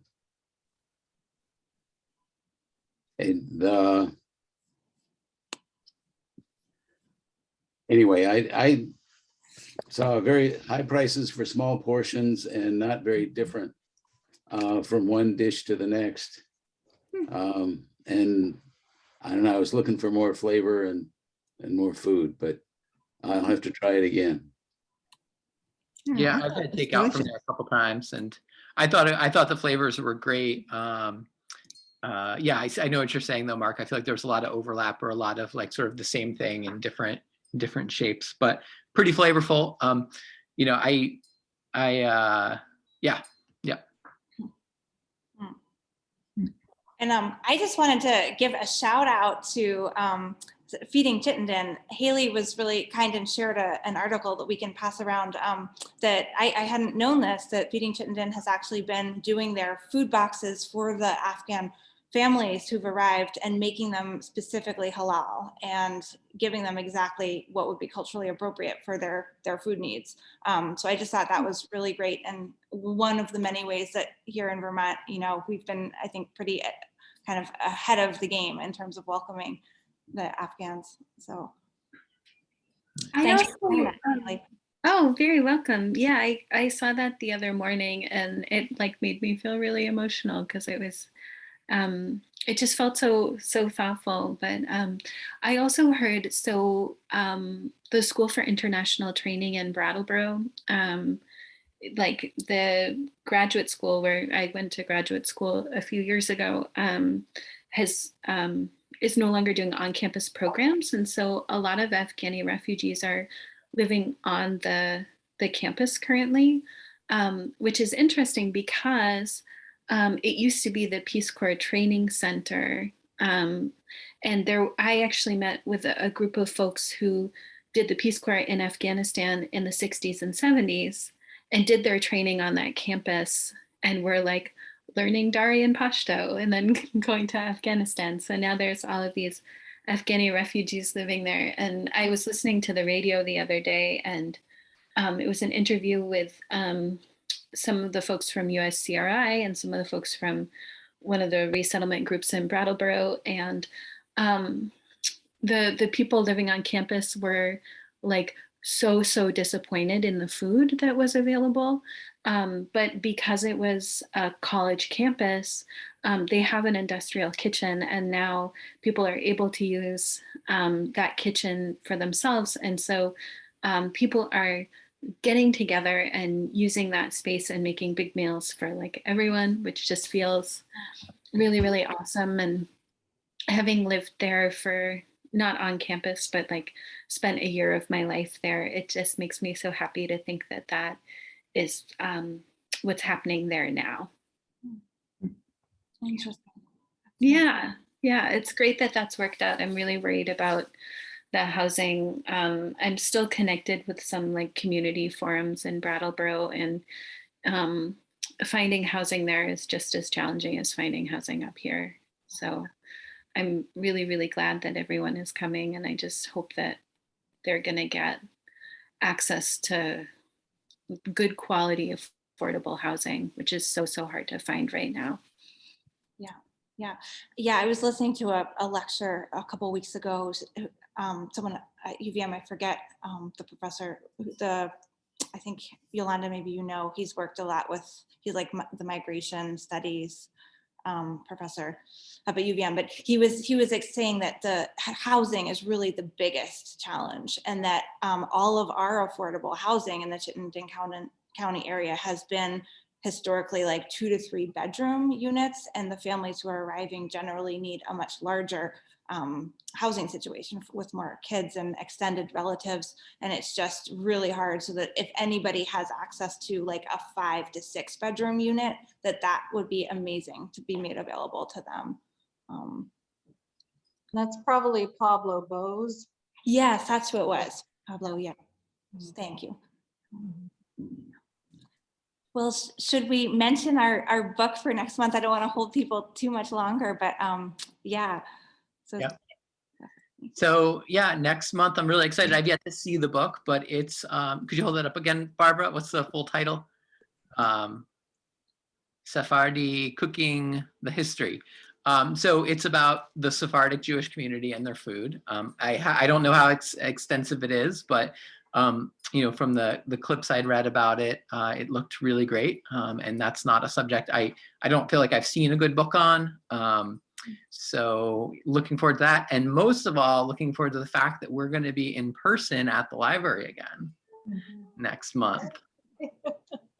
After 2 years of being away, I can't wait for us all to gather around a big table and have all this food and share it and catch up. We totally did the yard. We've been together. But at the library has that certain, you know, surrounded by books. Surrounded by books. Yeah.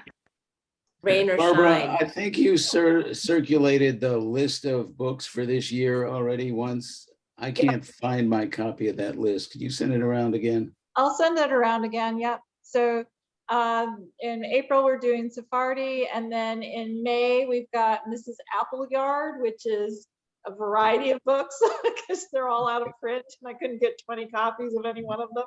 So, and that'll be our outdoor adventure in May. And in June, we're doing Black Food by Bryant Terry. And after that, I can't remember. So, but I'll send a list around so you know what to expect for the rest of the year. Great, thank you. Yeah. And then I think maybe you all saw in the email too, but following what's happening in Ukraine, the two chefs whose books we've read before have been doing a lot online. So Olia Hercules and I forget the other woman's name right now, who did the Russian book that we just did not that many months ago. The two of them are friends and they've been doing a lot. If you follow them on Instagram, they're very active right now about Ukraine and trying to, you know, bring awareness to what's going on and events around food related to it. So. And there's actually going to be a benefit concert for Ukraine this coming Saturday, the 19th, up at St. Mike's at the Ellie Long Music Center. A number of local choirs in the area have come together to learn some Ukrainian folk songs and the national anthem. There's going to be an orchestra playing Tchaikovsky, and it should be a really, I think, moving event. They've put a lot of thought into the program, and people can make any kind of donation at the door or online. And I think there's been like a matching donor who's going to match up to $10,000, and it will be going to, I think, specifically a group doing medical supplies and delivery. Yeah. Can you put in the link for that? Yeah, let me find the link. I'll post that. Yeah. Thank you so much. And Richard, are you All going right. to be doing a foraging walk in the spring in May? I'll probably do for the May one. I don't know that it specifically relates to Mrs. Appleyard, although she does. Yeah, if you don't know her, Mrs. Appleyard, who's the author, it's a pseudonym, and it's these 1940s to 1960s-ish Vermont focused cookbooks that I've come to love. They're kind of corny in their own way, but they're also really funny and clever. And she put out a lot of them. And I've been studying Vermont food and history, so I'm excited to talk about them. But yeah, I will plan to, as we do every year, do a wild edibles walk and see what we can find and learn about plants together. If you all haven't heard everything I have to say already. So it'll be good just to get out and walk. Yeah, exactly. I'll bring my puppy. She'll eat all of them. She loves wild edibles.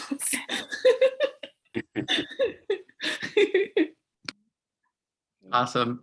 Unless there's any other comments, as always, thank you to Barbara and the Fletcher Free Library for organizing Food for Talk, and thank you to Anna for stepping in to host for me this month, and our chefs, of course, who were there, and then to City Market, who sponsors, helps this happen by giving money for the books that we get. So, thanks everybody.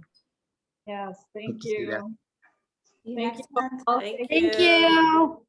Yeah, please Everybody. thank the guest speakers too. I will. See you again soon. All right, thanks. Bye-bye. Bye.